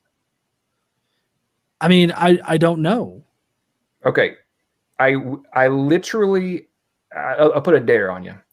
Would you have the CO Jones to go out on camera and literally tell people that PHP invented itself? No, I wouldn't. But okay. Here, let me give you. Hold on. Let me. You asked me a question. Let me actually finish answering. Okay, John. All right. So let me give you a good example of how this of a code that arises naturally. Right. Take bumblebees for example. Bumblebees know which flowers to go to, and that's because once we've examined flowers under certain spectrums of light, we see that they have certain designs, and these designs on these flowers compel the bees to go there in order to get nectar so that they can feed their hive. Well, these bees also transfer pollen to other flowers, which then allow them to propagate their species. So there is a symbiotic relationship there between the bees and the flowers, so that the flowers that compel the bees to come and get their nectar and thus pollinate the other flowers around there, which then generate other flowers, is a driving force of the evolution of that particular lineage of flowers. So if you want to interpret that as being a code that the plant has generated naturally on its own through trial and error, which does mean that some plants just won't end up surviving or propagating the species, that is a natural code that we can interpret that is transmitted to the bees that then pollinate that particular flower as well as other flowers. So I guess when you ask me, can codes, as far as we understand them, be generated naturally? Obviously, they can. Okay, so you're trying to resort to evolutionary signal theory, and which is quite honestly one of the stupidest arguments that evolutionists and atheists try to make, because it requires a completed pre-existing system. Like, do you not comprehend this? Are you suggesting that the what let me finish. Prior to the bee flying and reading the pollen and the signal being put off by this flower, did the code base, which enables them to have the sensor cells, the receptor cells that are able to read the information that's being broadcast by the plant, did the data and the logic rules and the syntax, semantics, and pragmatics that is executed to result in the functional capacity in order to interpret it, did that have to exist prior to or post the broadcast of the signal? So this is still not any kind of evidence against evolution, because even if God is required to do those things, which I'm not saying that God is, even if God was required to do those things, evolution could have still happened. Okay, so are you suggesting you actually attacked the question of? I'm literally addressing the question. I'm literally addressing the question. No, you're not. Yes, I am. I am suggesting that I'm questioning to you. You're claiming that the signal and the code base theory, the code bases can be built through the interpretation of them prior to the existence of the capacity to interpret them. That is literally the assertion that is made in evolutionary signal theory. Like, this is a fact beyond all doubt. Like, are you suggesting that without the DNA code and the transcription capacity and protein synthesis, are you suggesting that the receptor cells in the bee that the bee uses to read and interpret the signals being sent off by the plant, are you suggesting without the genetic code existing prior to, in order to create that receptor cell, are you saying the receptor cell can exist? No, I'm not saying that. What I am saying, I just though, destroyed evolutionary theory. hold on. Come on, John. We both know how adult conversations work. What I'm saying here is that all of that could be true, that God was necessary for DNA to be in existence, that God is necessary for this signal to have existed. All of that is in this context. What I'm putting forth here is that let's just assume that all of that is real, right? Evolution would have still happened. No. Why? Because you're having to assert that somehow things like, okay, so you do realize that like photosynthesis has literal quantum coherence requirements in order for it to occur, right? So you're, per the evolutionary timeline, somehow one of the very first things that popped into existence is the ability to, on demand, control quantum state. You actually think that that's a simple process that just came into existence? Do you actually think that? And it wasn't pre-written in terms of the data requirement? So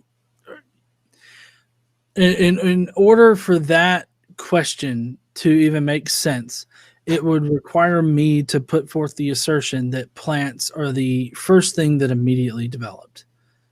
That is not at all what I think, nor what I've communicated in any video or what I've ever said anywhere.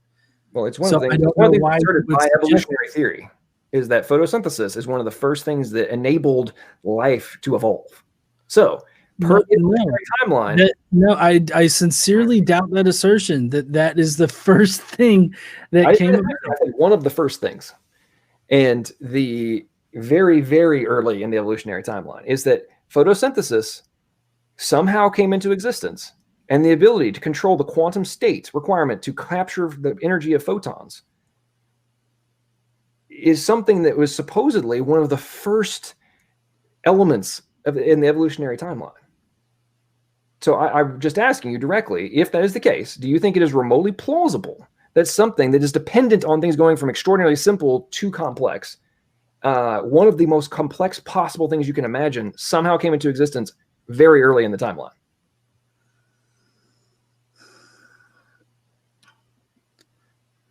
I'll say this for the umpteenth time, John. Even if God was required to create photosynthesis in cells, that still does not mean that evolution didn't happen, and we definitely have proof that evolution happened. Okay, so are you suggesting that de novo genes, we have any explanation for where they come from? I did not mention de novo genes. I don't see how de novo genes are really factored into the discussion on whether or not God exists, which seems to be the conversation. We're going up against, is it more logical and plausible to conclude that an intelligent agent was required, or naturalistic evolution, which is your position?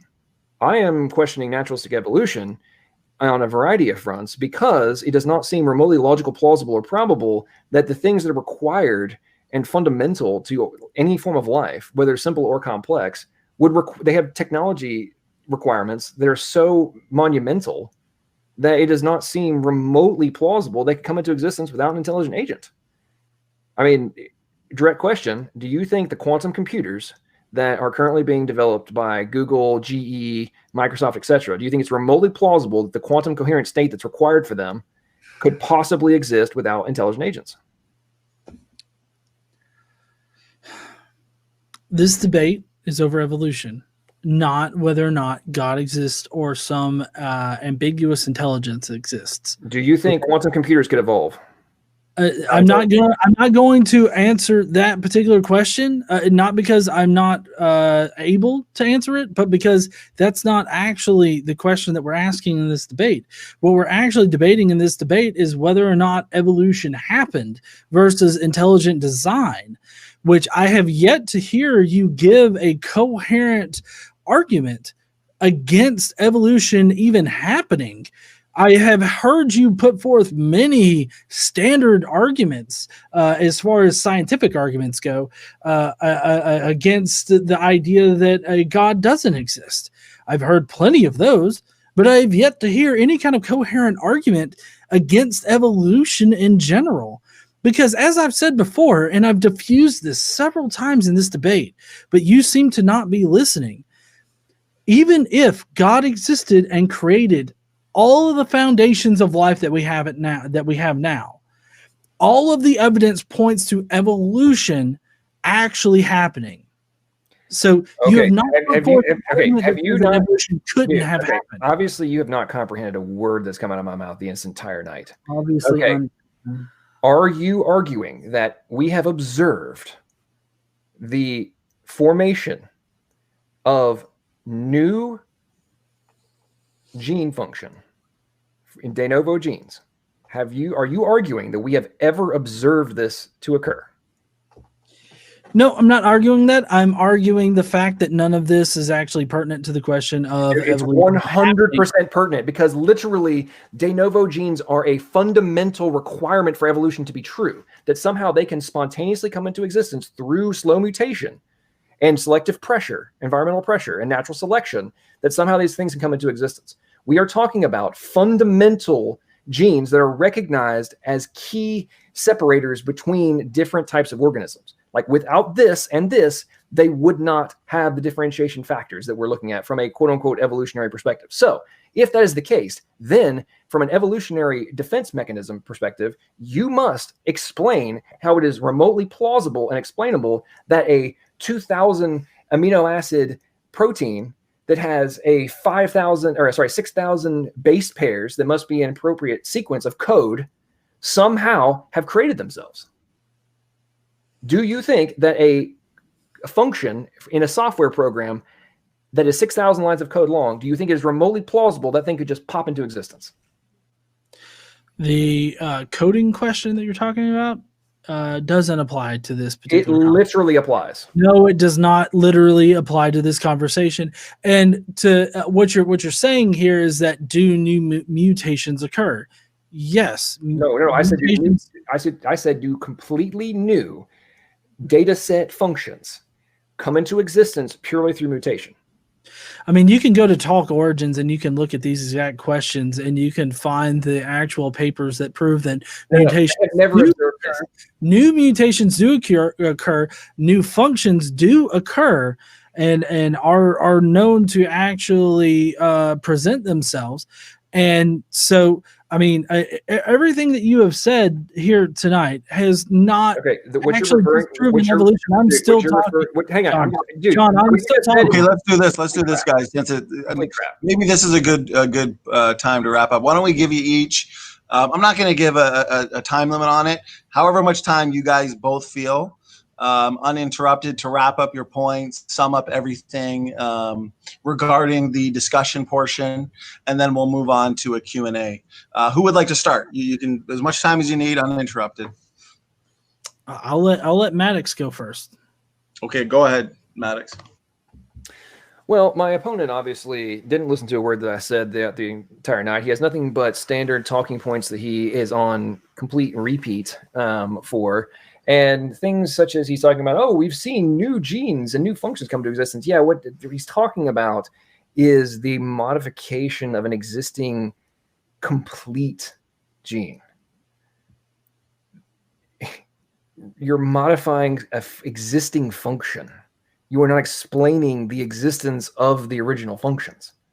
Like, this is the entire point. This is why I do not comprehend how it is so difficult for atheists, other than living in a state of utter denial of basic logic, to conclude that because you can change something that already exists into something else, you have somehow explained how the original component came into existence in the first place, when it is dependent on all these other things that you cannot explain and would not make any sense in any other context.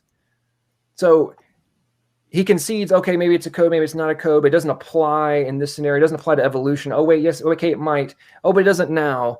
I mean, it's just like, it's like talking to somebody who does not actually comprehend what they're arguing.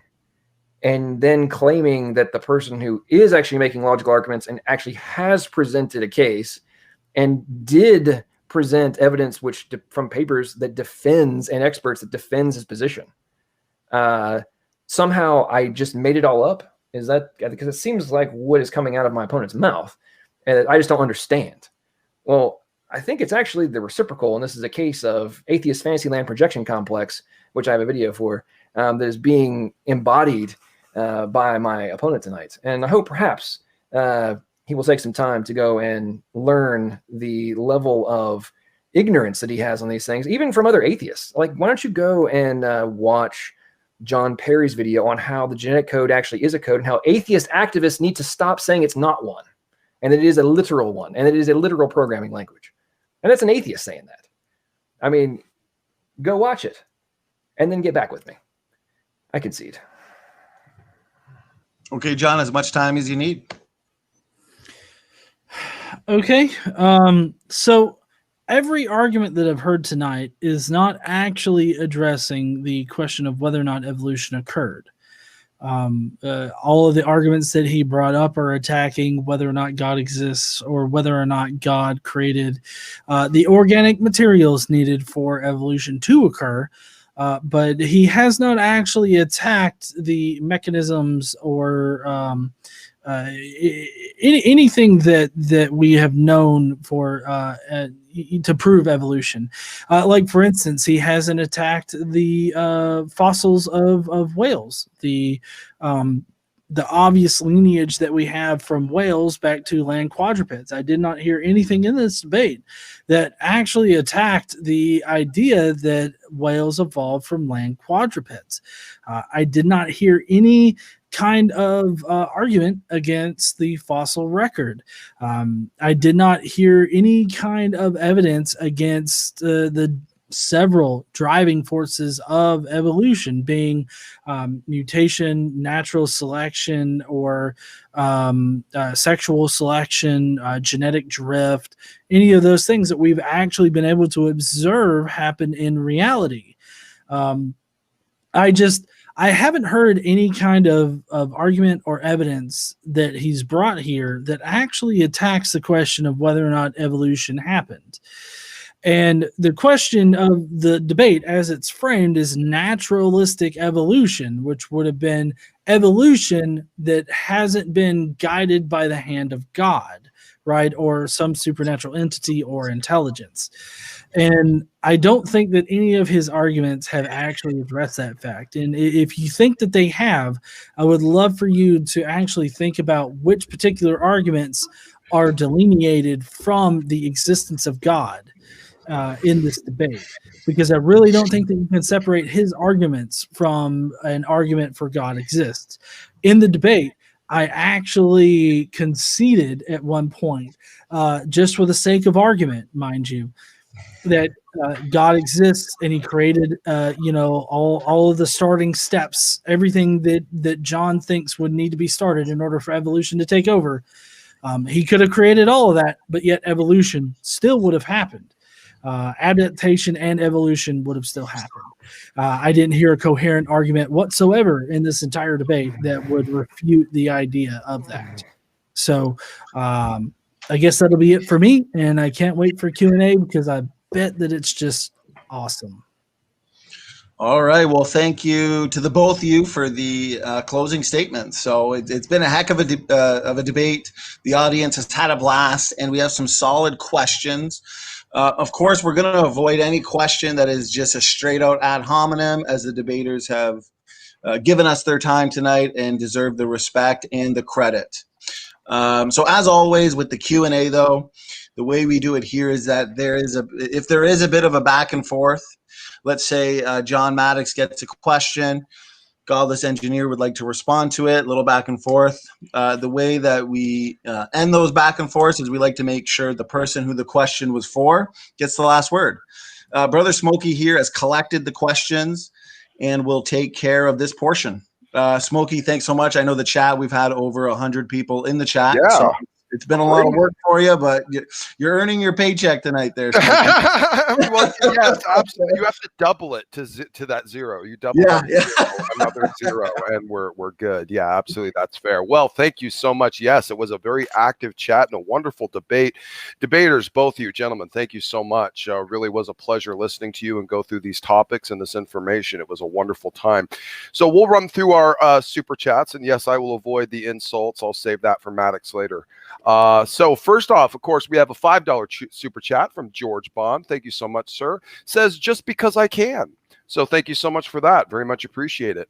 Then we have from David P. Neff saying, happy birthday, LPP. Is it your birthday, Maddox? It is. It is. Yep. How about that? Shout out to the birthday boy. Outstanding. Wonderful. Appreciate it, David. Thank that from David. Absolutely. Then we have from Stupid Horror Energy, of course. Some amino acids preferentially bind their codons or anticodons, which strongly suggests that the code has a stereochemical basis. Oh, good Lord. You go read the papers on this whole deal, the stereochemical thing. Yeah, it's been theorized and it's been completely... Go read the 2017 universal origin of the universal genetic code, and there's a whole section on how the stereochemical aspect is not. That's a false assumption. Okay, thank you for that. And Godless Engineer, would you like to give any response? No, I don't know too much on that particular hyper-specific subject area. So, I mean, I'm fine to go with the experts on it. Okay, perfect. And we do have a $5 super chat from Redefine Living. Didn't have any question, just wanted to send it. Sending out love to the Brotherhood. So thank you so much for that, my friend. Thanks so much there, Redefine Living. We appreciate it. Absolutely. Love all that support. Thank you guys for this. Absolutely. You help make it beautiful. You help make it fun. You help make it happen. Thank you to all you guys. Absolutely. Next, super chat from Sunflower for $5 said, for Godless Engineer, stem cells can become any type of human cell. Can you explain how stem cells know which type of cells, liver, skin, eye, etc., they become?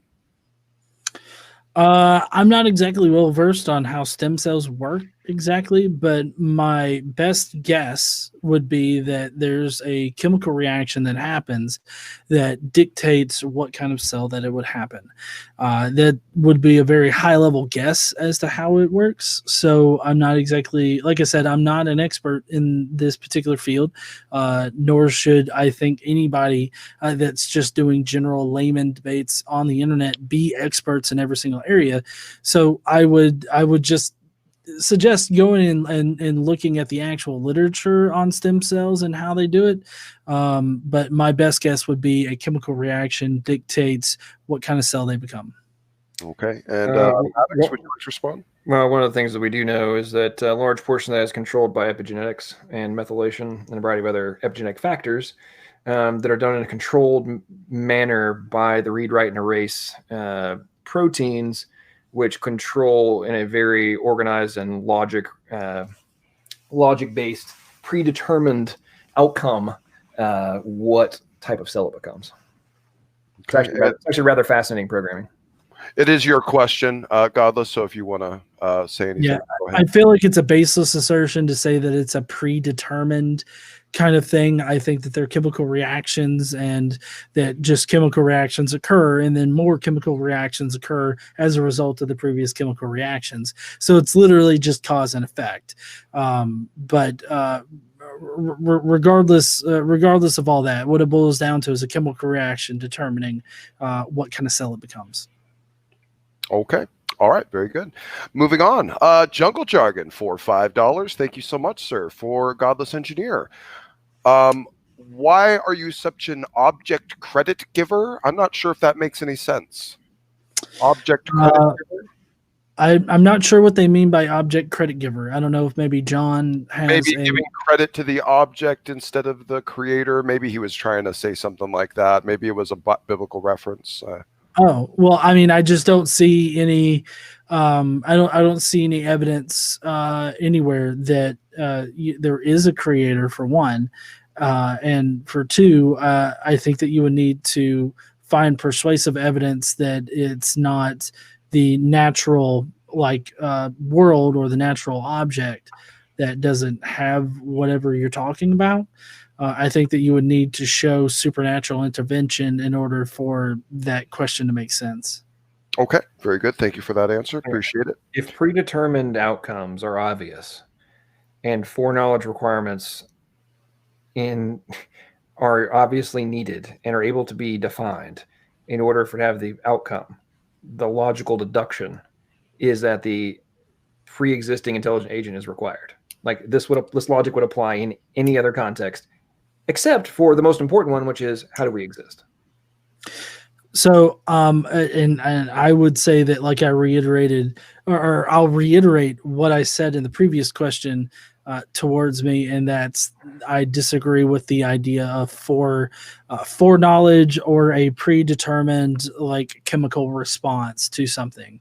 I just think that chemicals react as response to other chemical reactions or other actions in general. Do you think that semantics are purely cause and effect? I guess I really don't understand what you're trying to ask with this question. Is semantic meaning, is it material or immaterial? I still don't understand how this applies. It's a very direct question. Does semantic meaning, is it immaterial or material? I don't see how this has any kind of bearing on this particular question. Well, you're literally claiming that everything is just pure cause and effect. I've already reiterated to you, and I will happily pull up the papers that state that deterministic chemistry no longer is, and cause and effect explains biological function because of all of the spatiotemporal variables. You know, I'm not making these words up. Spatiotemporal is all over technical documents. So are you suggesting that the interpretation of semantic meaning that is required for spatiotemporal variables to be executed, are you suggesting that that is purely cause and effect? I think chemical reactions are a part, as far as organic chemical reactions go in the natural world. They are organic chemical reactions happening, and then in response to that, other chemical reactions happen. So however you want to take that as an answer, I think that we need to move on to the next question. Okay, that's fine. Yeah, let's move forward. Okay, very good. Next is probably more of a statement than a question, but a good one. And this is from Cocoa Puffer for $10. Thank you so much. Says, I appreciate the discourse and enjoy these debates. To my brothers and sisters in Christ, please remember 1 Peter 3:15, King James Version, of course. Probably go read it after this if you don't have it memorized. So thank you so much for that, brother. Very much appreciate it. Next is $2 from Nicholas Whitmire for Godless Engineer. Can Diet Coke be interpreted as having a code? So this is one of the highly strawman things that John has lovingly perpetuated across y'all's community. As you could plainly hear in his opening statement in that first 7 minutes of nothingness, I said that it's no more of a code than Diet Coke is a code, or Coke is a code. I've also said in the past that changes in genetic information is no different than the changes between Coke and Diet Coke as far as degradation goes. So, I mean, I think that, you know, as far as the chemical that makes up Diet Coke, or the various chemicals that make up Diet Coke, we could interpret that as information, but it still requires us to interpret it as that. Okay. So are you suggesting that there is a single human on this planet that would interpret the chemical structure of Coke or Diet Coke as a prescriptive information data set? I've never said the word prescriptive at all. In fact, I would say most of it information in any shape, form, or fashion that's remotely similar to the information that is in DNA. I'm simply not going to dignify you with any kind of answers if you're just going to interrupt me in the middle of an answer that I'm giving you. So you have literally tried we can move on. We can move on to another question. And dude, you're trying to like downplay this Diet Coke thing. I literally have seen you in other debates on this exact subject use the Diet Coke arguments on multiple occasions, and I've got the video clips. So don't sit here and try and like downplay that whole aspect. Oh, there's not really that much of a difference. I mean, get out of here. Come on, dude. Answer the question. Do you think there is any code remotely similar to the genetic code in Coke or Diet Coke's chemical structure? I think that any chemical code, including DNA code, would require interpretation on our part of it as code. So that's my stance on it, and I think that we can move to the next question. Okay, so one final point. That logic is like suggesting that because our CPU can process programming language, but it's not actually us literally doing the interpretation. It's a mechanism. It's a translation device, that there isn't actually a code being executed, because that's exactly what is occurring in biological systems. There's a translation component that is interpreting a code base, but you're saying that's not what's happening? It's your question, Godless, and if you want to move on now at this point, we can. Yeah, we can. Okay, very good. All right, next question is from Pi373. Now, and you don't have to respond to this because I don't know. It's almost on the border of an ad hom. I don't feel like it is, but I'm just going to read it real quick because it's nothing vulgar. It says, GE, Godless Engineer, did what you had for breakfast, lunch, and dinner liquefy and chemically mutate into your thinking process? You can respond if you want. You don't have to. Yeah, I would consider that to be an ad hom, so okay. I'm just not even going to dignify this. Not a problem. I figured it was a little bit on the edge, but I have a real thick skin, and I always tell the debaters on MDD to throw everything at me. So I always just err on the side of trying to appease the audience, but appreciate that. Thank you. Next one, of course, from the great stupid whore Energy herself for $5, says proteins naturally bind to residues / atoms. Nuts and bolts don't do that. Maddox. You know, stupid whore Energy talks so much shit, but has yet to have the CO Jones, proverbial or otherwise, to come on and back up their BS. So I will happily have an in-depth discussion with her whenever she wants. She comes to pretty much every live stream. Mic is open. Come on in. Let's discuss that. All right. Very good. Thank you for that, sir. Okay, and next is from Shreeded for $5. Thank you so very much. Says, hey, Godless, I'm just learning about this stuff from these guys too, so I guess we can learn together. Any comment? Well, I would say that stupid whore Energy doesn't have to present themselves in a debate capacity in order to have a valid comment. I mean, I'm regularly tempted to make the same kind of comment that John makes on various topics, but the fact is that if somebody doesn't want to come on and talk about a particular position, that doesn't invalidate their ability to make a solid point like stupid whore Energy did. Okay, thank you for that. Yeah, that point has zero relevance to the abiogenesis and the coding problem, and that would require like an hour discussion. So yeah, if she wants to have the conversation, I'm more than willing to have the conversation.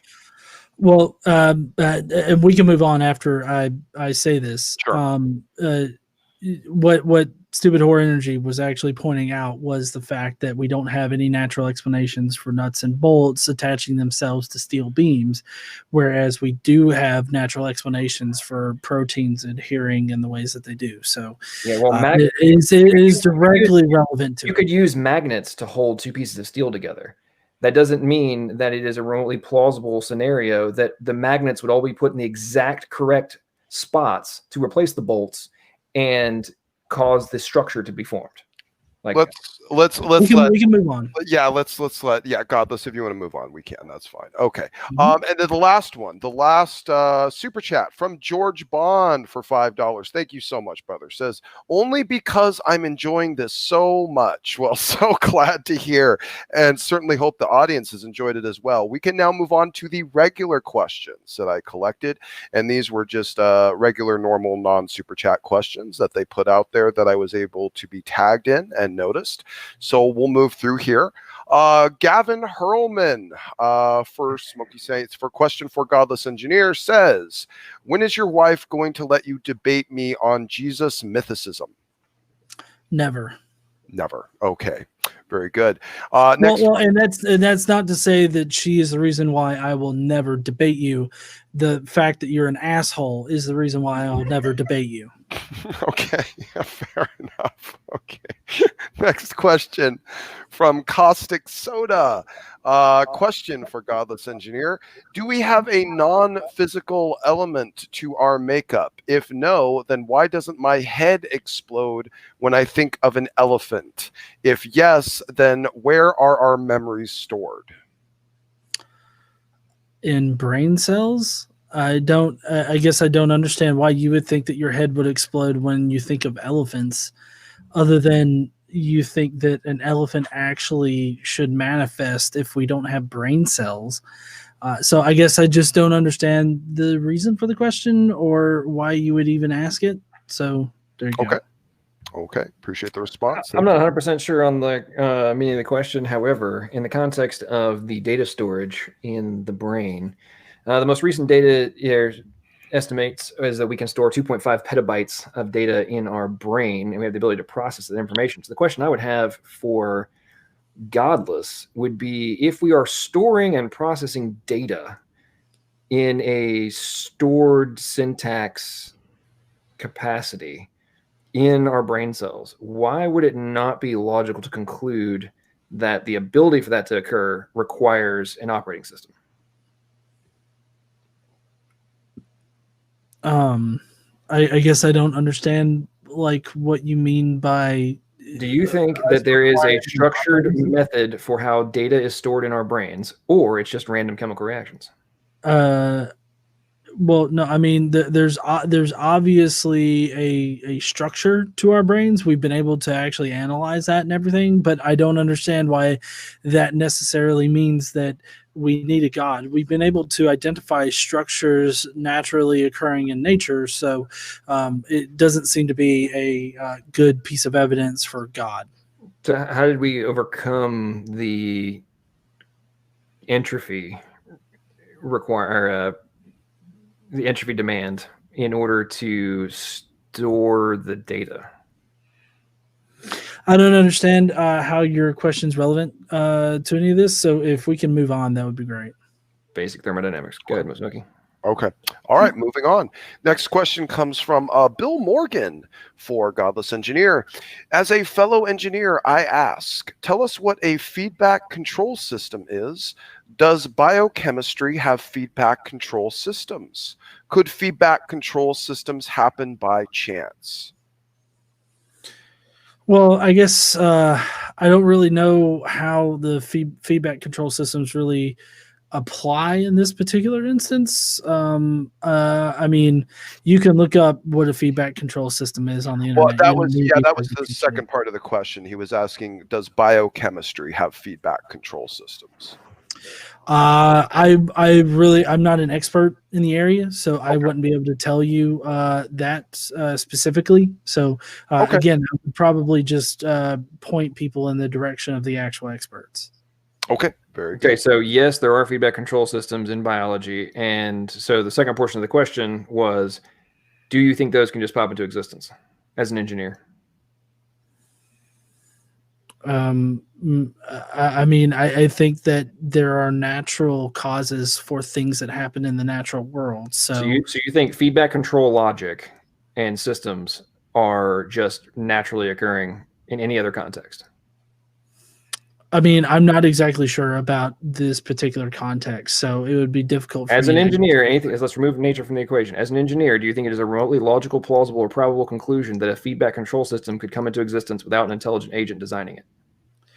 Well, you can't remove the natural world from this because that's the primary delineating. No, we're saying I'm not done talking there, John. This is my question. I'm asking you a question. This is an adult conversation. Let's let him respond, Maddox. Yeah, I get the supreme Dodge agent over here.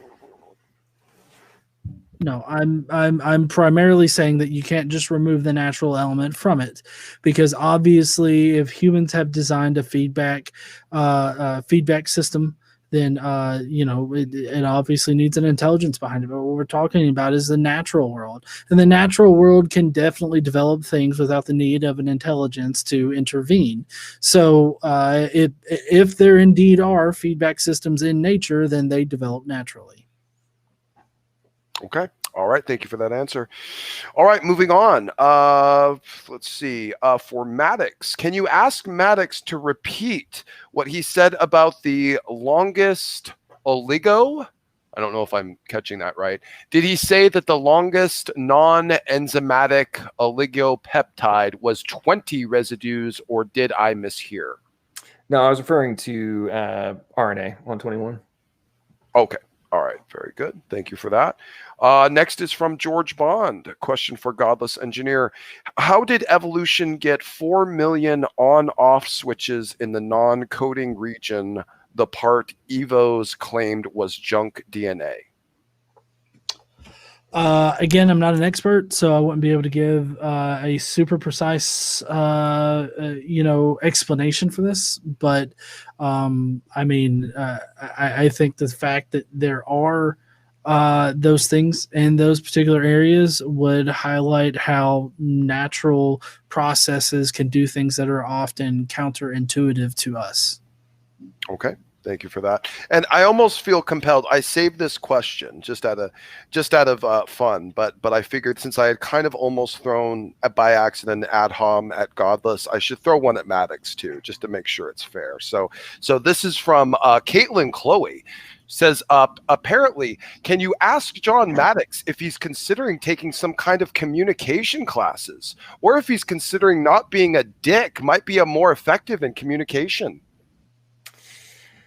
Well, if Caitlin, as well as my opponent, had paid attention to my opening statement, I made it very clear that I was giving no quarter from here on out to my opponents who do nothing but attempt to dodge, claim ignorance, and avoid any rational, logical conclusion, and remain bent over to the talking points of the atheist community that completely suspend logic and rational thought in order to reach their conclusions, while simultaneously claiming that I am a god of the gaps, clinging to faith and desperation. So if that makes me a dick, then so be it. No. I mean, what makes you a dick is how you communicate. It's not the giving quarter part. It's the how you communicate things. I mean, you very obviously communicated like what I can only describe as a child during this entire debate. I think what she was trying to get across is that maybe if you change your communication style, you might be a bit more convincing. I understood what she was saying, and I was more approaching you as the adolescent child who is refusing to remotely consider things like an adult. It's kind of fascinating, to be honest. Well, let's not let it necessarily devolve to that here, because that's fine. Appreciate and by the way, thank you, Maddox, for responding to the ad hom. That definitely you took that in full scope. I mean, my opponent decided he wanted to get a little jab in too, so I responded to his ad hom. All fair in love and war. All fair, and we're moving on. So okay, so on to the next one. So from Chris Keith. Says, for Godless Engineer, epigenetics research would be further along if not for Evos thinking junk DNA was junk because they wanted it to fit their paradigm. X of neo-Darwinism holding science back. Says, thanks. This is also a question in respect to how you believe in ID. Okay, it just sounded like a statement to me. It's fine if they want to be wrong. Plenty of people are wrong all the time. Well, I think the question was about the junk DNA. It was research would be further along if not for evolutionists thinking junk DNA was junk. I guess it was more of a thing. You don't have to respond. Well, I mean, that just seems like a baseless assumption. So, I mean, I would just say citation needed. Yeah, so there were 17 papers published this January, which you can go refer to, Nature, all by medical researchers. And I read all 17 of them, and I can think of at least 5 where the researchers made direct statements about how they didn't have some of the technology, and they would have more technology if it had not been considered junk, and that we actually needed to look into redefining what it was in order to give them better tools to find and solve disease. Okay. And Godless, it is your question, so you can take the final word if you like. Well, I mean, I would say that science has been wrong in the past, and that's just in general. Science has been wrong, so it doesn't really seem pertinent to strictly place this on evolution, because I mean, science being wrong and correcting itself is a common thing that happens in science. So to specifically say that evolutionists were the ones holding it back, I don't think that that's accurate. And maybe John can send me his citations for them saying that evolution, or evolutionists, as you guys like to say, are specifically the ones that are holding science back. Okay. You know, I love it when atheists put evolutionist into quote unquote like it's not actually a real word. It's in the dictionary. Okay, you know I have to give him the last word every time you do that, Maddox, right?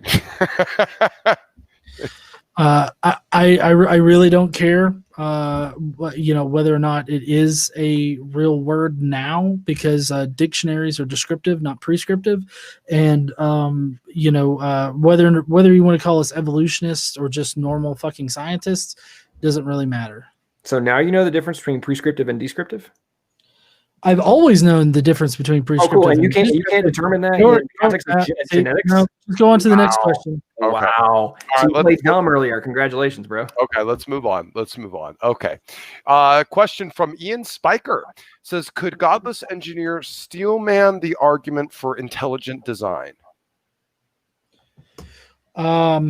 Okay. Well, basically that an intelligent designer needed to especially create all the forms of life that we have here on Earth, and that evolution didn't occur, and that species haven't evolved over long periods of time.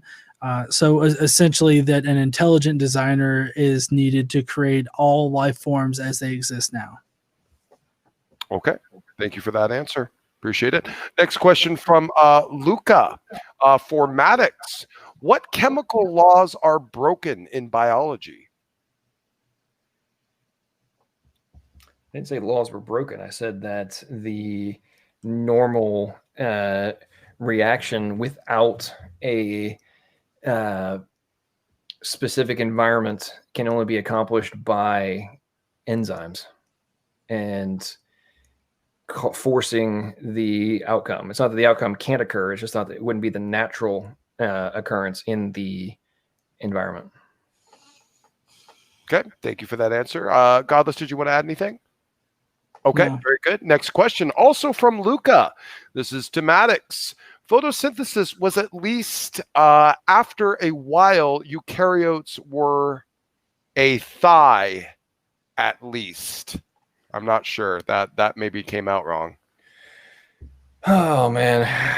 It's still extraordinarily early on your own timeline. And then if you want to really get into how it's eukaryotes, let's talk about how the heck we went from prokaryote to eukaryote and somehow derive dual authentication security protocols. When you figure that one out, we can talk about photosynthesis.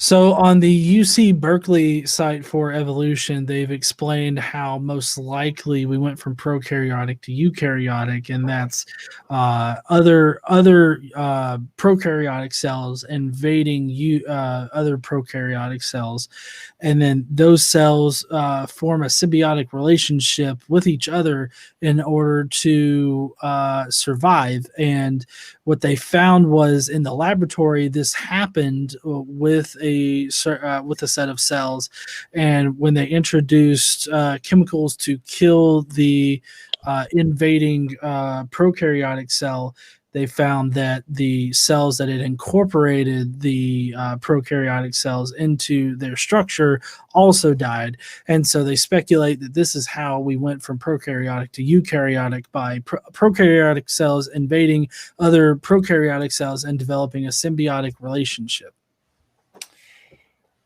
Yeah. Okay. Okay. All right. And moving on. Next question for Maddox from Gutsick Gibbon, of course. Erica, can you ask John what % of his papers present a problem for abiogenesis without presenting a solution? Also, why experiments in statistical physics and computational bio don't count? Repeat that, please. It says, can you ask John what % of his papers present a problem for abiogenesis without presenting a solution?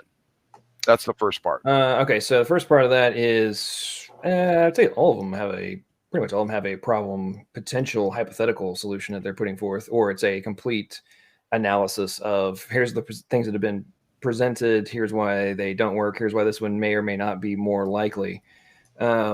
The point is that the solutions that are being presented are all 100% hypothetical and are not actually being backed up in research. And a lot of the statistical modeling, it's purely theoretical and like completely, if you actually go and read a lot of those supposed projections of and models of how this could happen, if you actually read through them, you'll literally find at different stages along the way, it's like, oh, well, this isn't actually feasible.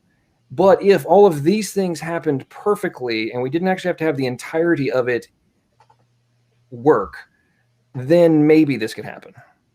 And I'm sorry, that is not a remotely plausible solution to the problem. Okay, and the second part. Are you an expert? I'm sorry to interrupt. Are you an expert in the field to where you can make that determination? This is literally conceded in by many of the origin of life researchers. And it's gotten to the point that even people like Lee Cronin, he's not even trying to do organic origin of life. He's trying to do inorganic life, origin of life research, because the premise of doing what we're like biology just isn't even remotely feasible anymore. So take that as a no. I'll take that as a go read papers and get back to me where they claim that they have actually come remotely close to proving any of the things that are hypothetically put forth. Okay. All right. Thank you for that.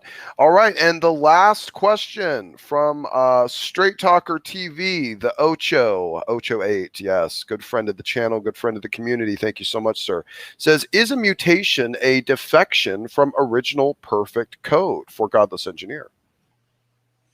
I don't think that there's an idea of a perfect code. Like, I don't really think that you could actually describe what the perfect code would be. Mutations are changes between different genetic codes, and the way in which those changes occur and the frequency in which they occur are the main driving force behind evolution. And there are several mechanisms in which those changes can occur. Sexual selection, natural selection, genetic drift, as well as others. So, I hope that answered your question. Okay. Well, so I got a response. I would argue that you could determine what would have been the perfect code for a specific function, especially given the fact that we are now being able to prove that what we used to think were just synonymous replacements of codons actually, in many cases, have negative outcomes, and even to the extent of the correct amino acid is inserted, but because the translational pausing protocols are not followed, which are derived from the secondary syntax, we're actually seeing negatives. So there was actually a perfect structure, which was both the appropriate amino acids as well as the space and time placement of it into the protein. How would you know that it's perfect? How would I know that it's perfect? Yes. Well, let's see. You have a hypercomplex three-dimensional structure that can only form based on specific variables. And if you negate any of those variables, it doesn't form correctly. I would say that means that there was a perfect structure and now it's not. Who's to say that another structure couldn't form the exact same thing in just a different way? It would end up with the same product. You would need to be able to delineate other ways in which that could have happened and determine which one is the. So there are more than a few functions in biology that, from physicists and chemists, everybody else, they publicly delineate as the ultimate and the calibrated to the extreme. Like it cannot possibly be better than this. So if we recognize there are biological functions that, as the result of the code that creates them, cannot be optimized any further to the extremes of physics, I would say yes, that would be the literal definition of perfection. Okay, I would just implore everybody to always ask, how do you know? And follow the evidence where it goes. Okay. All right. Well, so this guy claims you have to go talk to the experts. I literally am just referring to something that's been said by experts, and now he's claiming that doesn't really count. Got it. Okay. Well, we'll close that out with our question period. And thanks sincerely to both debaters and all of the wonderful people in chat, keeping it so lively and providing us such wonderful, interesting, and engaging questions for our debaters. Gentlemen, the sincerest thanks to both of you for your time and energy and effort in this engagement this evening. It was entertaining and very profitable. Thank you both so much. Thanks, guys. Amen. Oh, I'm sorry. Go ahead. I would say thanks, everybody. It's fun. I enjoyed it. Awesome. Yeah, I was just going to say amen, Brother Smokey. Thanks to the chat. It's been a very lively chat. Thanks for the super chats. Thanks for the awesome questions. It was a really engaging Q&A. So if it wasn't for our audience, you guys make this channel. You guys are rock stars, as Smokey said. So yeah, let's hand it over to the debaters to give just some final words, plug their channels, whatever they feel is necessary. And like Smokey said, I want to thank you for giving us your time today. It's been a couple hours and it flew by. So go ahead, gentlemen.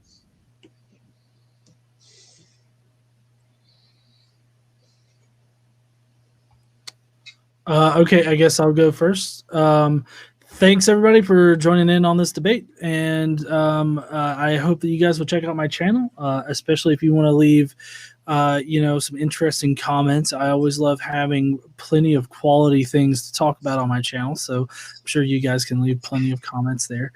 It's just Godless Engineer. You guys can come over there and watch my content. Tell me what you think. You can find me on Twitter at Godless Engineer, as well as Instagram and other social media places. Tonight, I'm very disappointed in the quality of John's debate, because I really don't think that he actually addressed the question of whether or not evolution happened. I think that he has sufficiently addressed the question of whether or not God exists as far as his arguments go. Not that they have merit, but that he actually put forth arguments against that particular question instead of what this entire debate was supposed to be about.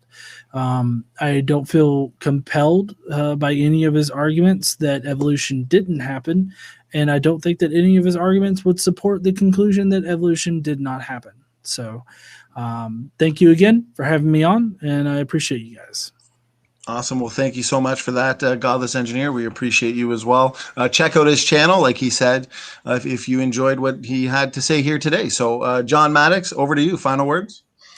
Yeah, enjoyed the debate. It was fun. For everybody who's got something to do after this, I'm going to head over to Nephilim Free's channel. I think he's going to do an after show. I'm going to bounce over there for a few minutes before I pass out. We'll go to my channel. It's Logical, Plausible, Probable. And subscribe. Love to get feedback from y'all as well, and ideas for different videos. In the context of tonight's debate, I find it very fascinating that my opponent claims I did not make opposition arguments to evolution and only was in favor of God.